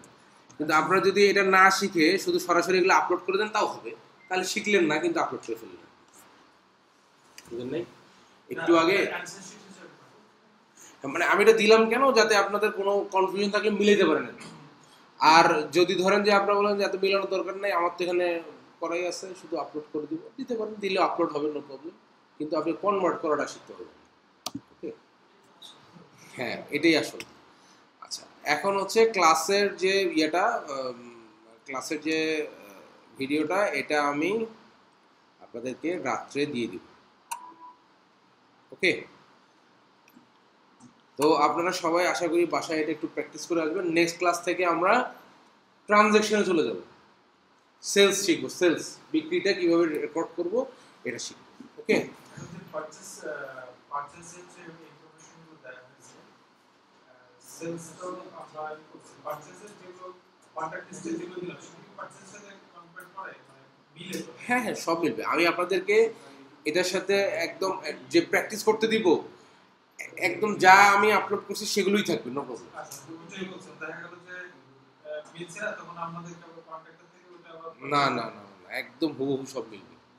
প্র্যাকটিস দিয়ে দিব আপনাদেরকে নেক্সট ক্লাসে। হ্যাঁ, বলেন। একটা প্রবলেম দিছিল। আচ্ছা, গ্রুপের প্রবলেমটা আমি দেখি নাই, একটু দেখি, দাঁড়াও। কি যেন ছিল প্রবলেম, বলেন তো একটু।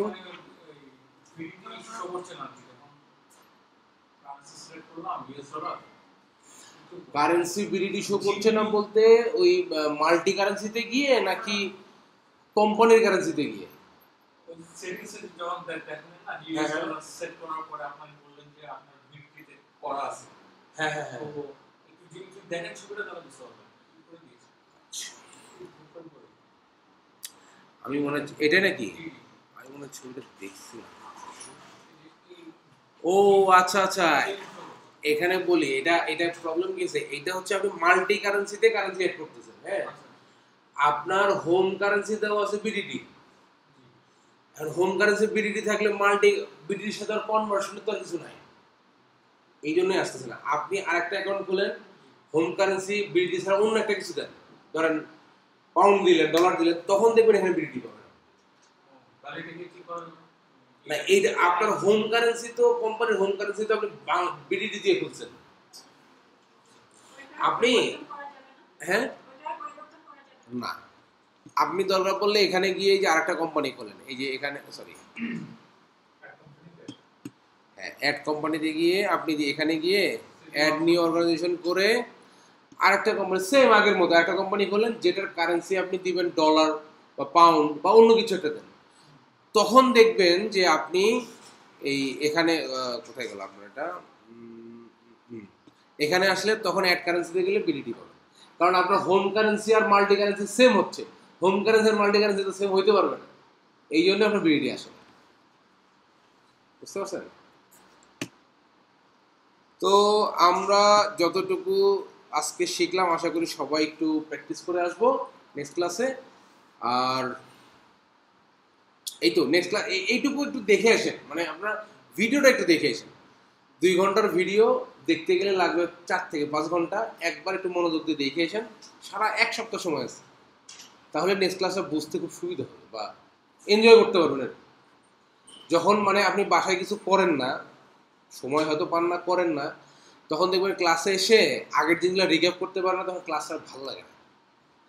কিন্তু যদি আপনি 1 সপ্তাহ সময় নিয়ে একটু একটু করে হলেও দেখে আসেন, তখন দেখবেন ক্লাসটা করতে ভালো লাগে, বুঝতে পারেন। ওকে, তো ঠিক আছে, আজকে সবাইকে অসংখ্য ধন্যবাদ। আমি যে আপলোড করে দিব, বাসায় একটু প্রবলেম, আমার এলাকায় কালকে থেকে নেট নেই, আমি রাত্রে ক্লাস নিব কেমন এটা বুঝতেছি না। আমি ওদের কালকে রাত থেকে ফোন দিচ্ছি, আসবো করতেছে, এখন কি যে করছে দেখি। আচ্ছা, তাহলে এখান থেকে আপলোড দিয়ে যাবো নাকি, আপলোডটা দিই।